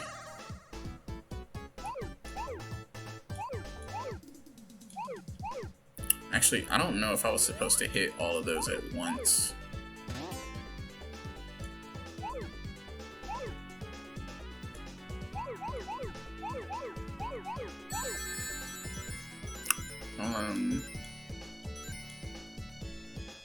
But going back to, like, the classic games, or at least, you know, the classic games, I guess, the classic era, I cannot wait for Christian Whitehead and his team to come back with a new, I'm not gonna get those rings, I'm not gonna risk it. For Christian Whitehead and his team to come back with a Mania 2. And, like, I know Sega has not confirmed that they're even working on a Mania 2, but, like, come on, dude. That was fucking tight. But come on, dude, you cannot tell me. Oh, thank God. I thought I fucked that up. But you cannot tell me that with how successful Sonic Mania was, they don't have them working on a Mania 2. Right now, I think that their main focus is on the Sonic Origins collection, which I think will have a Christian Whitehead style port of Sonic 3 and Knuckles in it.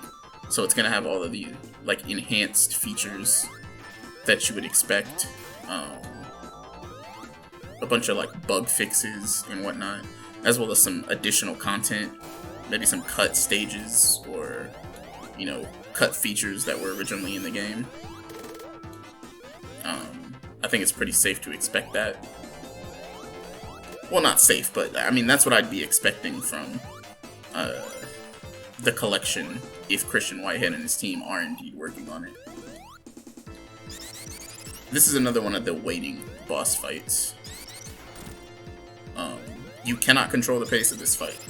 He has a preset time for when he will swing, and there's no way to deal damage to him any faster than this. This is the optimal, fastest way to deal damage to him as far as I am aware. And I don't like boss fights like that. I think they're boring. I mean, that one is like cool by design, of course, but and the first time you see that, it definitely catches you by surprise. It catches you off guard. But you know, it's not my favorite, man. I like the boss fights where I can control the pace. I actually love Act 2's theme. That extra instrument really fucking adds to this act. I almost crushed myself. Going down. I used to die a lot to this section when I was a kid.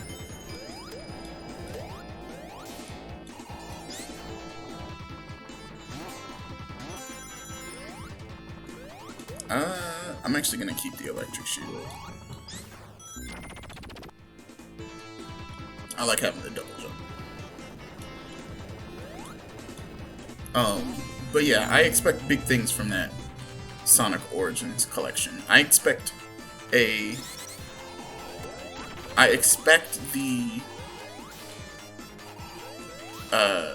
a port of the Christian Whitehead points of Sonic 1 and 2. Of course, a port of Sonic and Sonic CD. I would ideally like it if that port of Sonic CD actually had a Knuckles mode. I think that would be really, really cool, even though Knuckles is not in that game canonically. Or if you put Super Sonic in that game somehow, that would also be really sick. I know that there are no Chaos Emeralds, but I don't fucking care. It would be cool to play Super Sonic in that game. As like a bonus, right? Like a cheat code or something that you could get for collecting all the time stones, and maybe also destroying all the robot generators in one save file. I think that would be really cool. And of course, like I said with Sonic 3, you know, bug fixes, bug fixes, you know,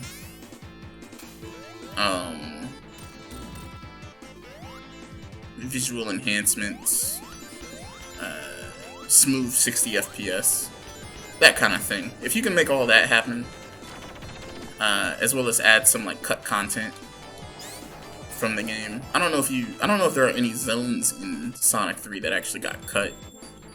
I'm pretty sure all of the zones actually made it in, right? This is our last. I think this is our last Super Emerald, right? Yep. Which stage is this? Okay.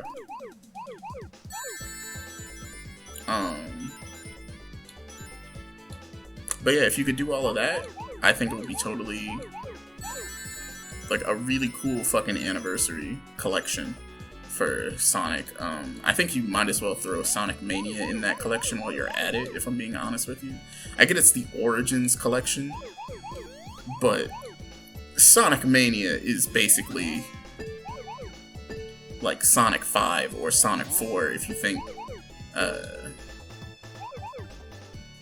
CD counts in the original trilogy, or like any original lineup. Sonic Mania would be the 5th game in the series, or in the classic lineup. So I definitely think it's kind of rude to not associate that game with the other classic games, just because I think it absolutely fucking deserves it. Oh, not there, not there, not there. Here we go. Showing off there. Get that last perfect. A big thing for that collection, though. I also think it would be really cool if that collection should also come with the manuals, both the English and Japanese manuals, concept art, like an art book that you can look through. It would be cool if it came with like trailers, like release trailers and shit like that. And that's the last Super Emerald, by the way. Little shit like that, you know, some shit to really make you feel like it's a collection. I think would really enhance that. And just don't make it $60, and you should be fine. I think a collection like that should only be going for like $30. $30 max. I think $20 is a much more reasonable amount.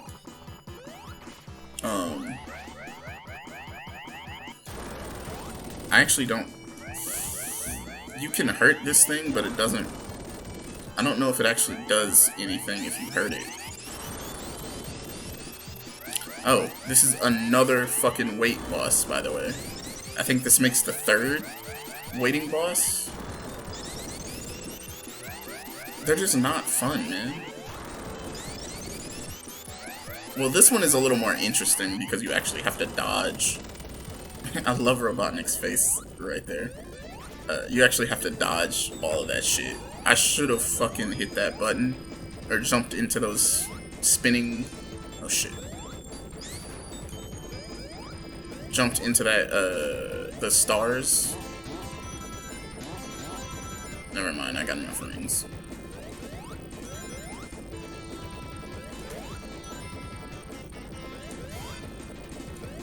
And this is Hypersonic. He has a double jump, shoot lasers out of his hands. He's a glowing god. He has an after image. Hypersonic is seriously like the coolest part of this game. Got these big, bright, kick-ass stars flowing around him at all times. Are you gonna do the thing? I don't think he... Okay. He doesn't do it if you're just standing in front of him like that. Interesting. That one is also kind of a weight boss. If I'm being honest with you. Like, that makes the 5th waiting boss. Fuck. Or 4th, whatever. Too many. Alright. And I think it's Sandopolis. Yep.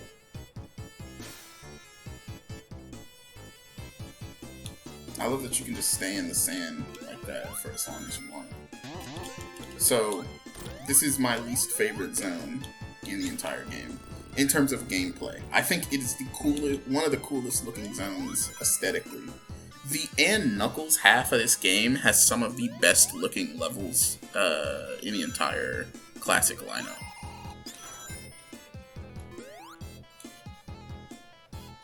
Yeah, probably should have put a warning about this at the beginning of the video, but yeah, this is kind of just gonna be me, like, sucking this game off something fierce, because I do really fucking enjoy it. To put things into perspective, I did a playthrough of this game less than a week ago. I did that 100% complete Sonic Alone playthrough less than a week ago, and I'm already back doing another 100% playthrough again. Why? Because this game is fucking gold and it deserves it.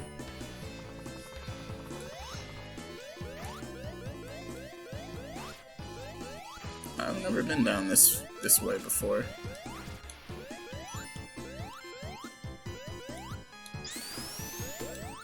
God, the fucking beat in this zone is pretty good too.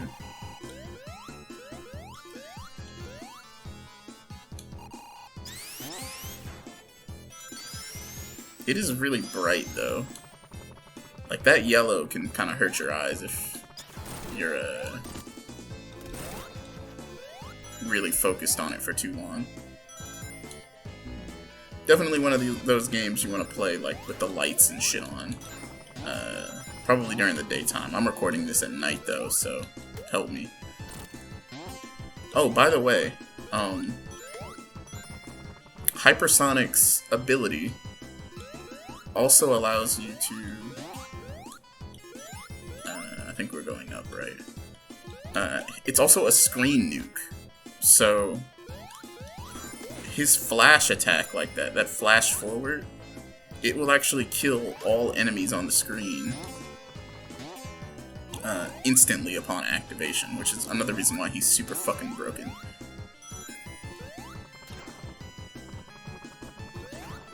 Wow, this zone's music is really fucking good sped up.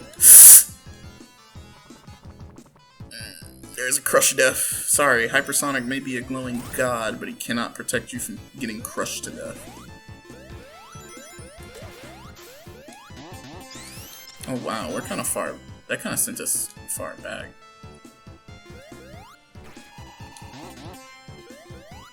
Never mind, that's not that far.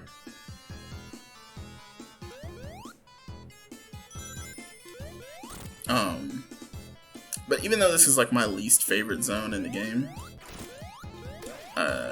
it's still a really fun zone. Especially Act 1. Act 1 is actually pretty pleasant. There's not too much bullshit. It's really nice to look at. Careful. It's got good music. Good gimmicks, or okay gimmicks. I think that thing, whatever it's called, is kind of boring, or it's a little slow. But you know, nothing too bad, man. Like, Act 1 of this zone is pretty tolerable. No sins or crimes against humanity committed by Act 1. It's Act 2 where that zone makes me want to pull my fucking hair out and makes me hate the zone. Also, the Act 1 boss is kind of dog shit, because it's another waiting boss. In my opinion, one of the worst of the waiting bosses.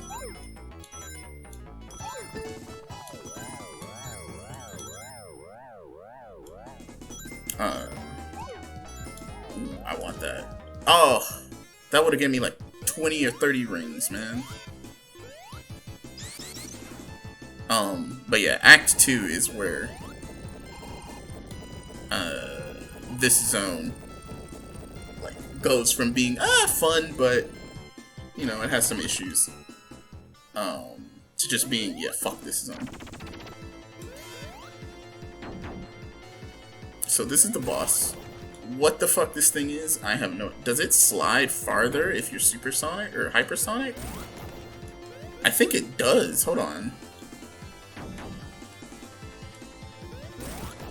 No, I'm tripping. Never mind. Does the flash do it? No.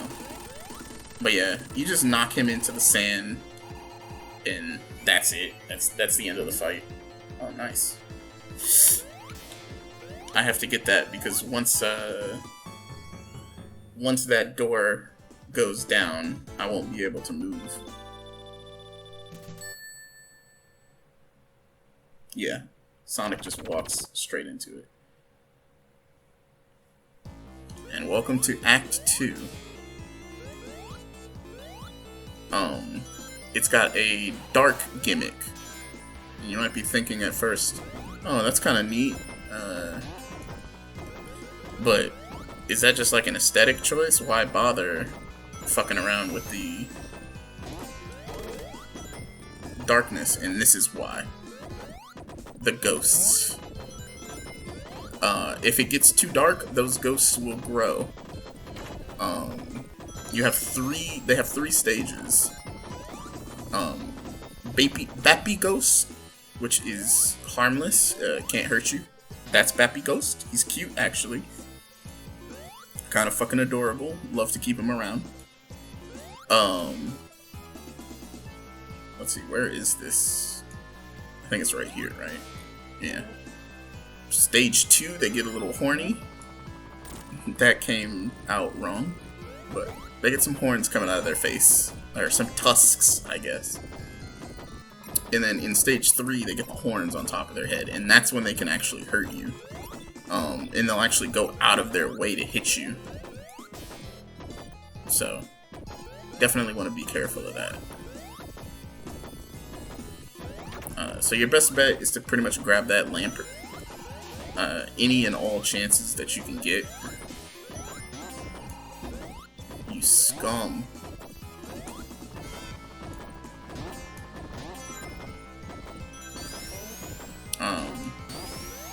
But this zone is also kind of full of waiting moments because you have to push this thing.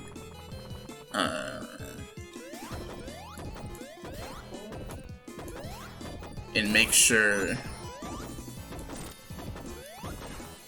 you reach the destination that you're headed in time. Before the countdown on that thing runs out, because if it does, you can't progress. You have to find another one.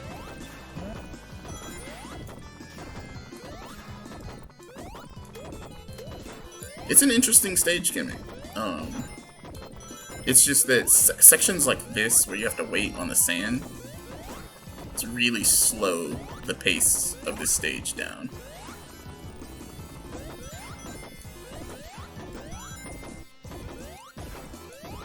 Luckily, Supersonic doesn't really have that problem.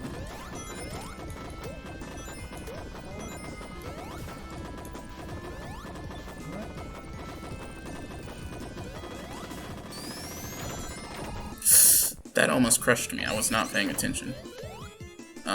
Luckily, I think we're nearing the end of the stage. That sand section is really the slowest part of this stage. That's a section for Knuckles. That's one thing I really enjoyed about this game as well, is the different sections for each individual character. I hate the fact that this game's Supersonic sprite does not have sprites for every action that Sonic can perform. So, as you can see, if you look up, his Supersonic sprite goes away, and I hate that shit.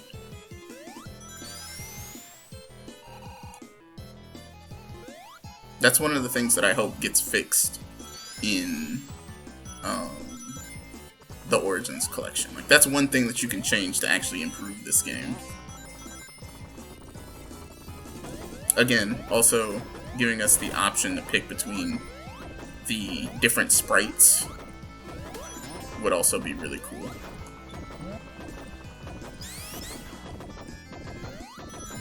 I wonder what was up there.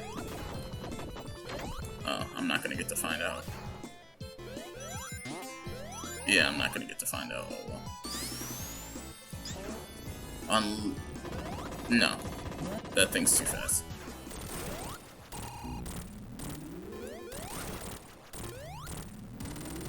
Bro, his music didn't even get to play. I fucking dicked him down that hard. Sorry, Robotnik. Okay. I think next up is Lava Reef, right? Yeah, because you're falling down and you fall into Lava Reef. Alright, so we're pretty much 3/4 of the way through the game. Whew! Didn't know the stalagmites could kill you.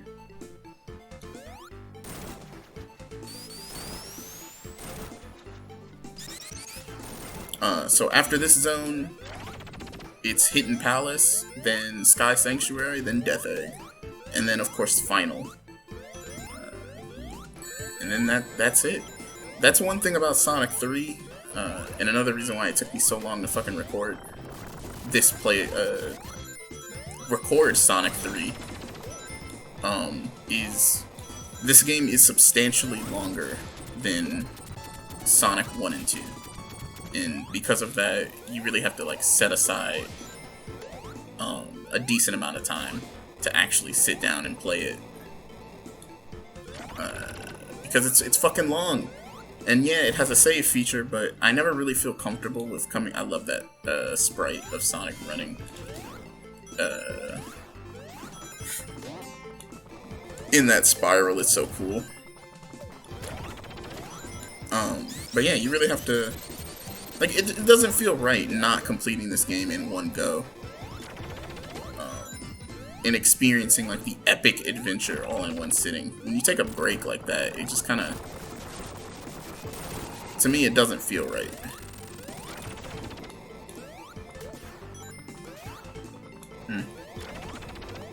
Especially since, you know, by this stage in the game, you should have Supersonic or Hypersonic.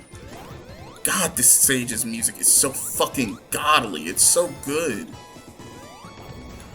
Sorry. By this point in the game, you should have Super or Hypersonic. So, you should be able to get through zones relatively fast.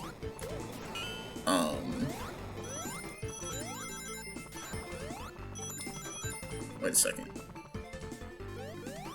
No, it doesn't make your ring count, or your icons, UI icons, flash colors. I thought it did. God, I love the music in this stage so much. Naturally, I'm a fucking huge Sonic fan, right? And when I was in high school, I was reading the Archie comics, the Sonic Archie comics. So, you know, Sonic was in, like, not the best place at that stage, in my life. So I was kind of looking for some alternatives to fill that void in Sonic for me. And the Archie comics definitely delivered. And one of the things that was risky, I shouldn't have did that.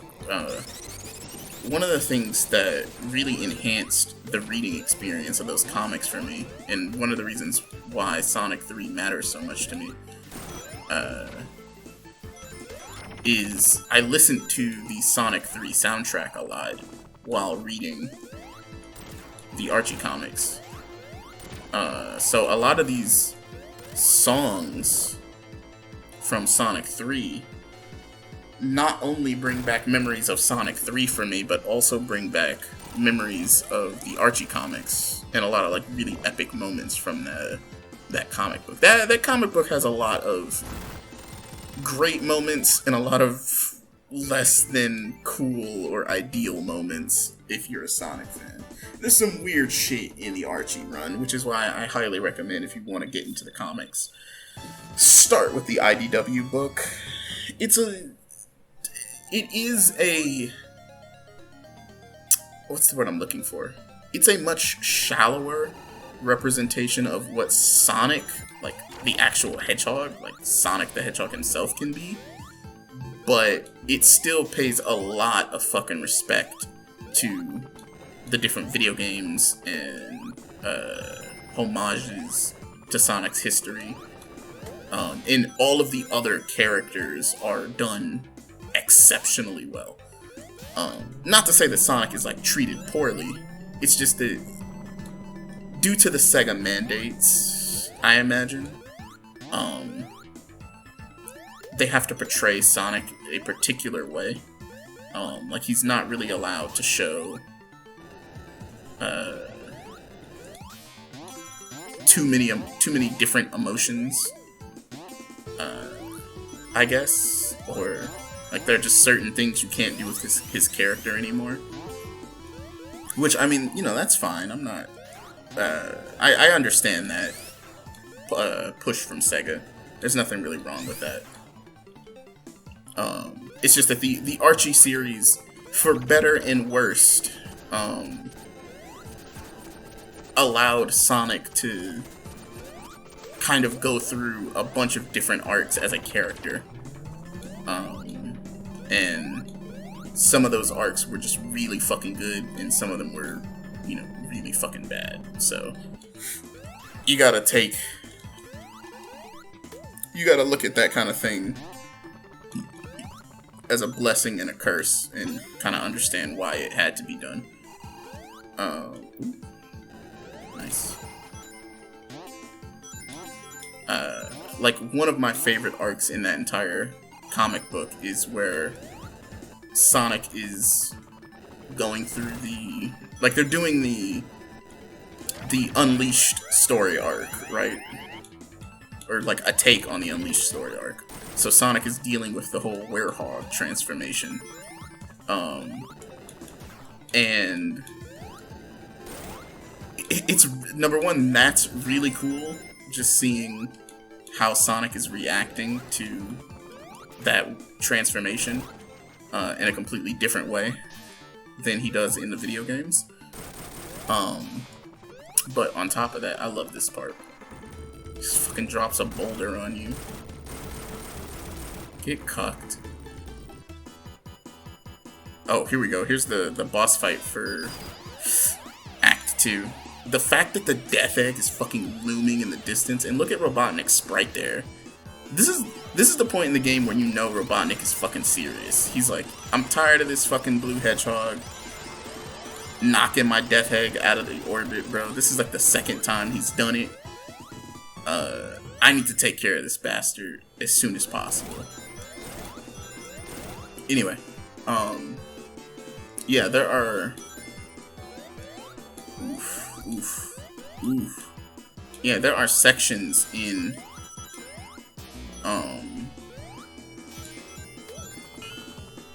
I lost the shield there. Oh well.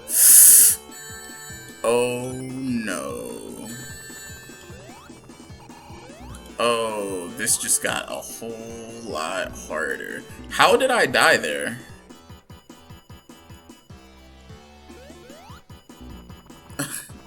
That was just a bad jump, I'm sorry.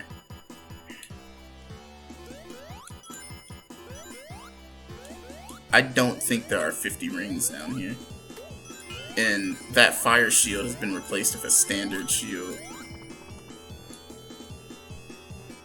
But yeah, so there's a section of that story arc where... There we go. Sonic has to compete in a Sonic the Fighters tournament, right? Like it's a homage to Sonic the Fighters. And the fight coordinator is basically like, hey, well, I need you to... I like to have you fight at, you know, prime time, in the evenings, when the sun goes down and everyone's off work and shit like that, to bring in maximum revenue, right? And of course, Sonic is dealing with the whole Werehog transformation at night. So he's like, no. I fight at during the daytime, that's it. And she's like, oh, honey, you don't seem to understand. I make the rules here. And Sonic is like, yeah, you're right. All right, that's fine. Well, you know, Tails and Amy can handle the tournament. I'm going to go back to Knothole and chill out, right? He's basically like, look, if you don't want to play by my rules, I just won't play. And she's like, no, wait. Daytime it is. It's all good. And it's like that attitude for Sonic, you don't get anymore. Or like that kind of attitude for Sonic isn't in oh shit, were they about to come out of here with a bunch of rings or no rings? That attitude for Sonic you just don't really see in the new comic book. He's much more of your typical protagonist who just so happens to be fast. And like, yeah, he's also confident and cocky, but there's a whole lot less sass in the things that Sonic says and the way that he speaks in the IDW comic than there was in the Archie comics. And, you know, that could be good or bad depending on what you want out of Sonic. or how you think Sonic is supposed to behave. I always felt that he was kind of a sassy little bastard. Because he's the hedgehog of attitude, right? And by the way, this is the third, this is one of the many bonus stages that I mentioned before. This is the casino one. There is one more that I don't think I've... Oh, fuck, a duck. And then it's gonna kick me out. Watch. I'm gonna land on the one... Okay, never mind. Are you fucking kidding me? Robotniks? You don't even have the decency to give me fucking jackpots after that? Oh. Oh my god. I'm gonna leave this place with less rings than I had when I fucking came in here. I guess that's gambling for you, right? It's so bad, dude. Less rings than I had when I came in there. I had like 40-something rings. Alright, whatever. I have to fight Knuckles legit. Ouch. Hey, stop bouncing me. Ooh, I can't Insta Shield through that. Alright, wait for him to jump.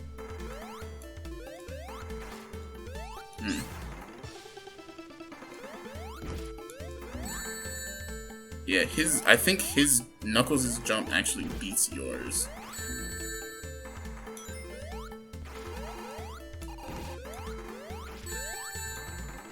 Oh, that's not good. Alright, now I'm gonna just wait for him to glide.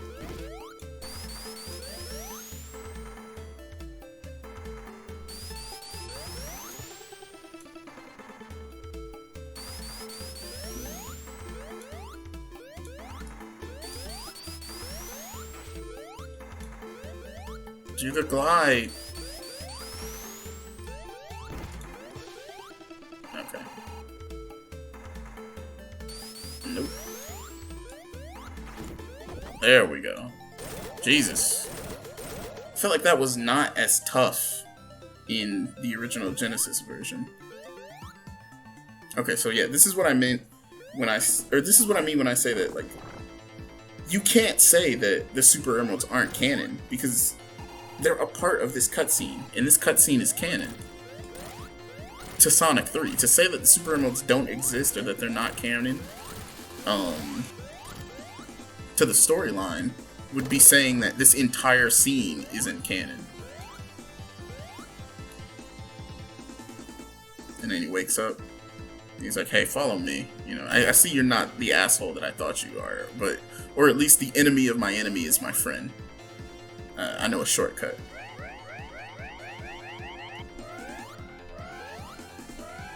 Now, it's hard to tell if...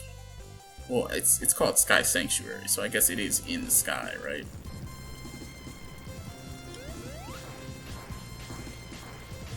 Alright, and he's deploying the egg pawns. The Death Egg is fully functional and flying away. Knuckles helps us out one last time. So this is a cool thing that Cybershell pointed out in one of his videos. So if you watch me, I'm sure you've probably watched a Cybershell. But this is something that I also saw when I was a kid. And if you stand, I think it's either like right here or right here, and you push down, Knuckles will do this motion. Tails, get the fuck out of the way. Or he shoos you away. This happened to me when I was a kid. Just like what Cybershell said. But I could never figure out how to trigger it again. And he pointed it out and figured it out.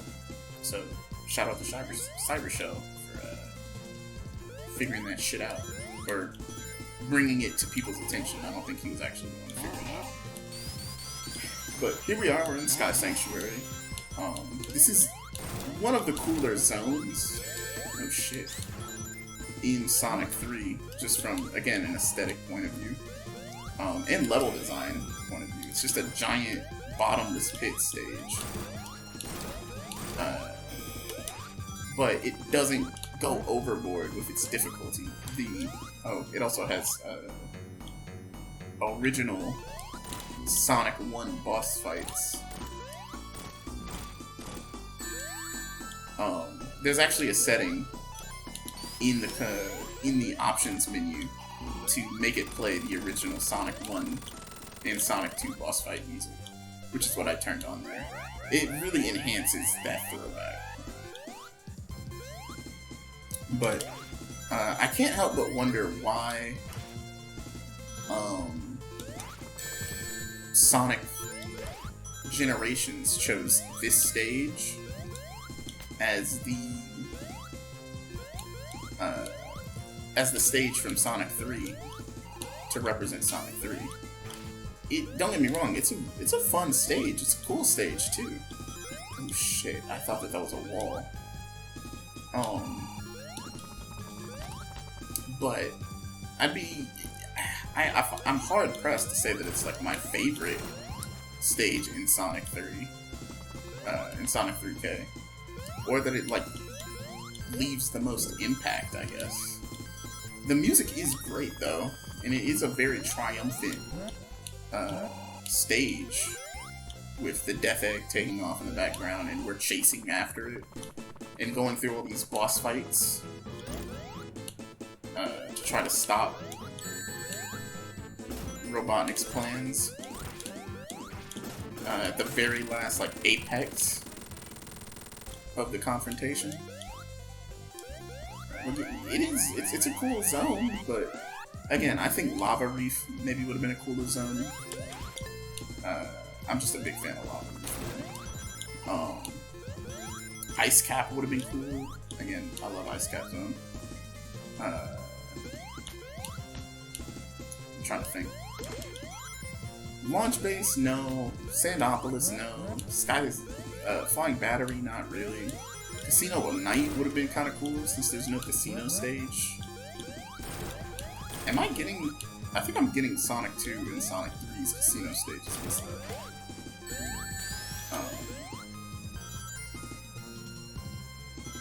Yeah, I'm pretty sure Sonic 2's casino stage is Casino Night Zone. What is this, Casinopolis? Or Sonic 3 has Casinopolis, right? I don't know. I'll look at the fucking stage list sometime. You know what I mean, the fucking casino stage in this game. Considering the fact that Sonic Generations doesn't really have a casino stage in it. Then again, I don't know if you would even qualify that as a casino stage. His back spikes hurt. I normally have Supersonic for this boss fight, so doing this legit is a little tricky dicky. I love Mecha Sonic. I think he's way cooler than Metal Sonic. Mecha Sonic's boss fight, this boss fight takes a lot of inspiration from Sonic 2's Silver Sonic boss fight.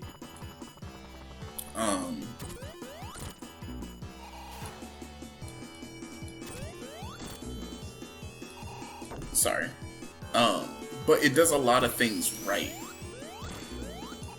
Like, you can tell that it takes a lot of, it takes influence from the Silver Sonic boss fight, but this is a very clear improvement on Silver Sonic's design, both in terms of combat capabilities and, like, his overall design.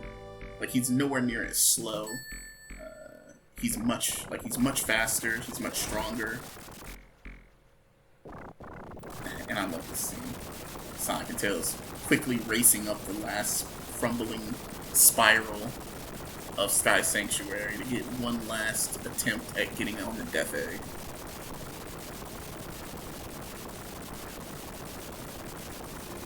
Like, a sequence like that is so simple, but it's insane how much of an impact that sequence left on me as a kid. and just how cool I thought that was. And I still think it's really cool to this day. Because it's illustrating story. Like, that's all that is. That's just story right there. And as small and insignificant as some people might think that scene is, coupled with all of the other cutscenes that you've experienced in this long fucking playthrough,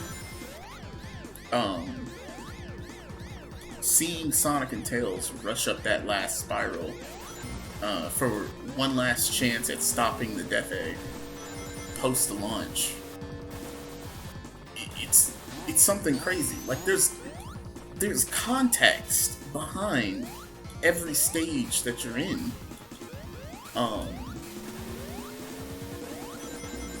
How you got there, why you're there.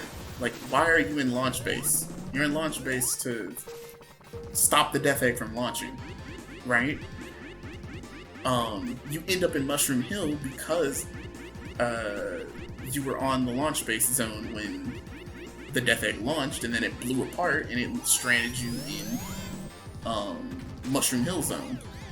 Why are you on Flying Battery Zone? You're on Flying Battery Zone because you were in Mushroom Hill Zone and Robotnik's fucking air fleet passed you in the distance. And of course Sonic wasn't gonna just let that shit go. He's gotta put a stop to that giant flying air fleet. So you jump onto the air fleet, and that's how you get into... I'm dead. Oh, wow. Thanks. And that's how you get into Flying Battery Zone. It's really fucking simple shit, but it works at... Okay, we're good. Whoa. Never seen that happen before. It's really simple shit, but it works to keep you invested in every stage, and to get to the next stage, to see what happens next. The story is just as important, and the context behind each stage is just as important as the stage itself, along with the music. This is why I say Sonic 3 feels like such a complete experience when you play Sonic 3K, and hence why I don't even think that Sonic 3 by itself, or Sonic and Knuckles by itself, should even be considered a game. It's just inferior. It's not the complete package. It's not the right way to play the games. You're doing yourself a massive disservice if you're playing those games that way for anything other than like historical reasons. When you play this game for the first time, you should play the locked on version, Sonic 3 and Knuckles, to get the full experience and to thoroughly enjoy it. Sorry, Tails. Death Egg Act 2, let's get it. I didn't get to comment on the background of Act 1. I apologize for that. I really like the background for Death Egg Act 1. I'm not gonna get to get that. Oh man.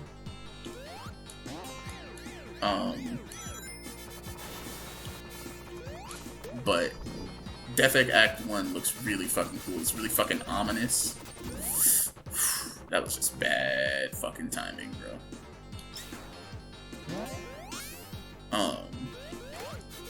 But yeah, it's really fucking ominous. It's really cool looking. It looks great. Death Egg Act 1 has a really solid background design. Act 2, not so much. I think Act 2 is kind of weak in its background design.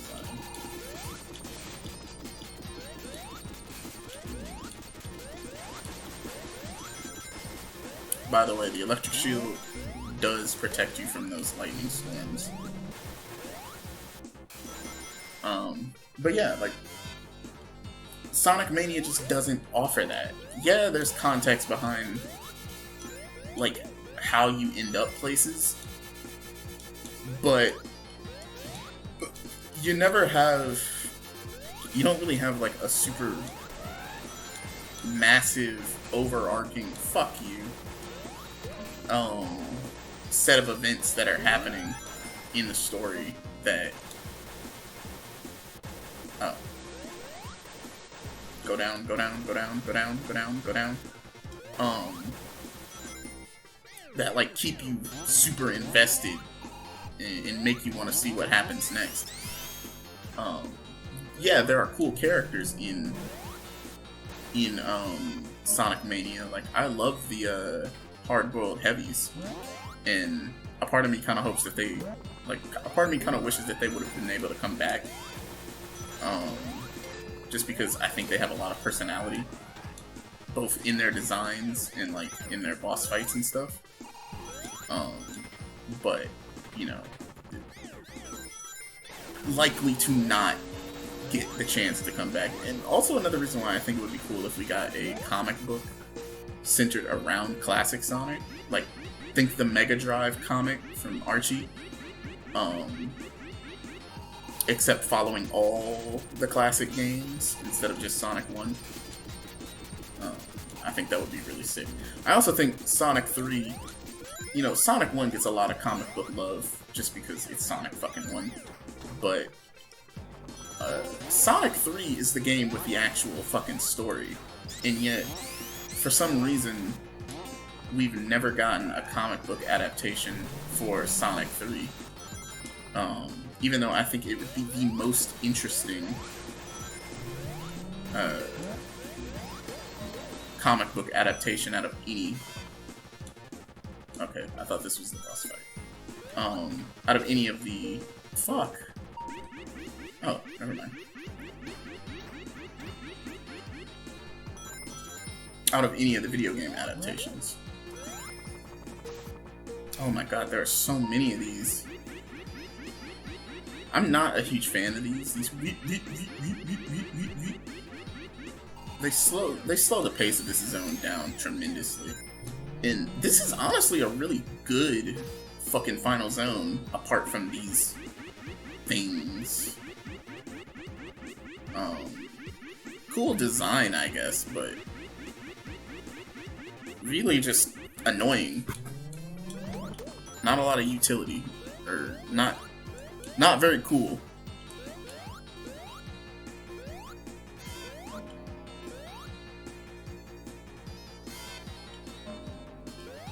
Awful lot of warps too. I never really know if I'm approaching the end of this zone, because this is definitely one of the longer zones. Okay, I think this is the end, right? The music started playing too soon. So, this is the last and final weight boss.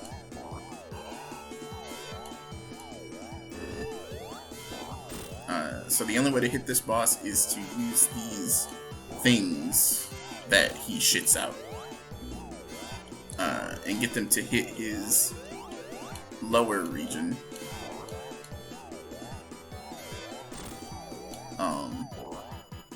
It's slow. It's a slow boss fight, and it's one of my least favorite out of the entire series or game. It's just fucking slow, and I hate slow boss fights. I mean, you can kind of control the pace of this boss, by when you go through the warps, but he also takes a lot of fucking hits. There we go. That went much... fucking Robotnik's face. That went much better than it did last time. And here's the final... first phase of the final boss. The Death Egg Robot. Well, I guess Death Egg Robot 2.0. Because this one is fucking massive.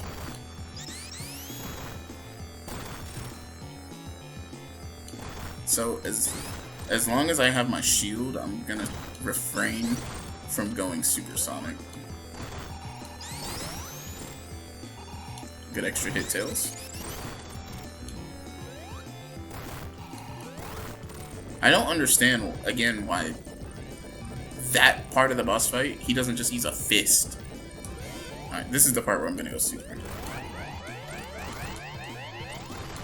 And you have to really be careful not to overextend here, because you can and will fall through where that Chaos Emerald, where the Master Emerald is being held here. And this is Robotnik's last fucking desperate plea to get away with the Master Emerald as all of the Death Egg crumbles around us. We chase him down, trying to get this Master Emerald back. Don't really know why you can't go super here. Probably because you wouldn't be able to control it very well. But that's not the end. The final stage is Doomsday Zone. This is the final chase. You play as Supersonic, of course, and you just gotta chase Robotnik down one last time and get that Master Emerald back, man. The hardest part of this stage is keeping enough rings. Because if you run out of rings, you die, you lose the stage. You can dash forward by tapping the jump button. And this helps you maneuver around really quickly. You actually really want to avoid the asteroids because they slow you down. Okay, so in order to beat this part of the boss, you just have to navigate the fucking rockets back into Robotnik and avoid the bullets in the rockets, and you should be fine.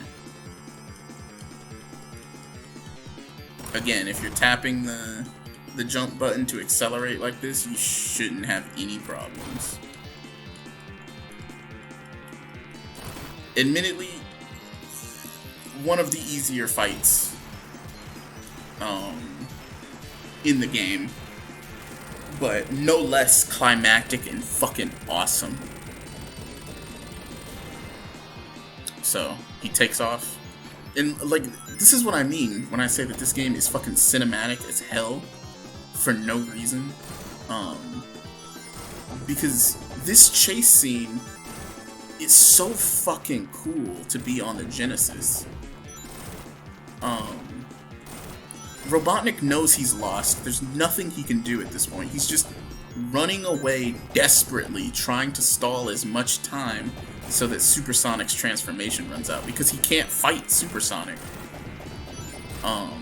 Or Hypersonic in this case. So his goal is to just stall you until time runs out.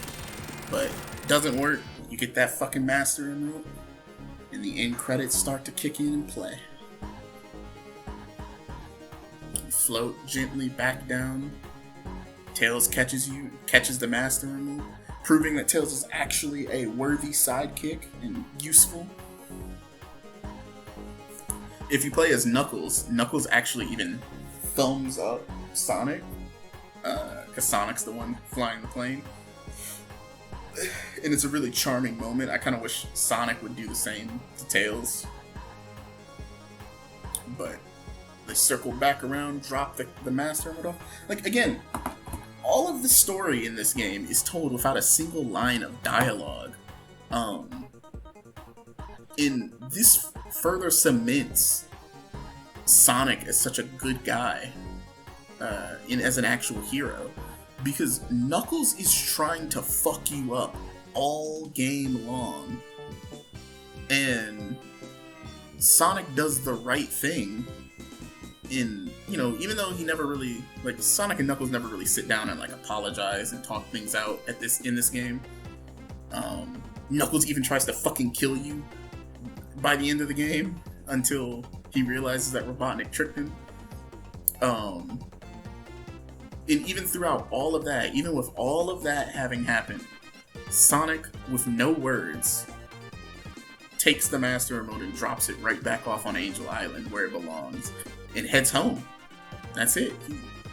He does what had to be done, does the right thing, and heads home. No thanks needed. No need to sit down and chat with Knuckles and make fun of him and say, what an idiot. Knuckles, you goof. How could you let Robotnik trick you like that? None of that. Does the right thing and keeps it moving. That's what I love about classic Sonic.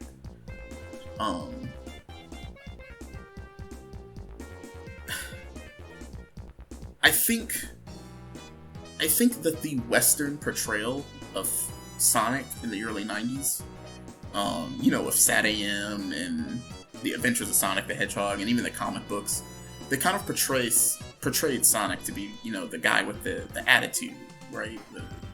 He has a mouth on him too. Again, he's sassy, and I like that part of Sonic to some degree. But if you look at the Japanese version of Sonic, the Japanese box arts of his games, the promotional images and all of that, and just the different art that they released for Japanese Sonic, it's very clear that that version of Sonic is probably a mute. Like he probably doesn't talk a lot, just like the Western portrayal of Sonic doesn't, or just like the video game version of Sonic doesn't talk. He's much more of a laid back, no nonsense kind of guy.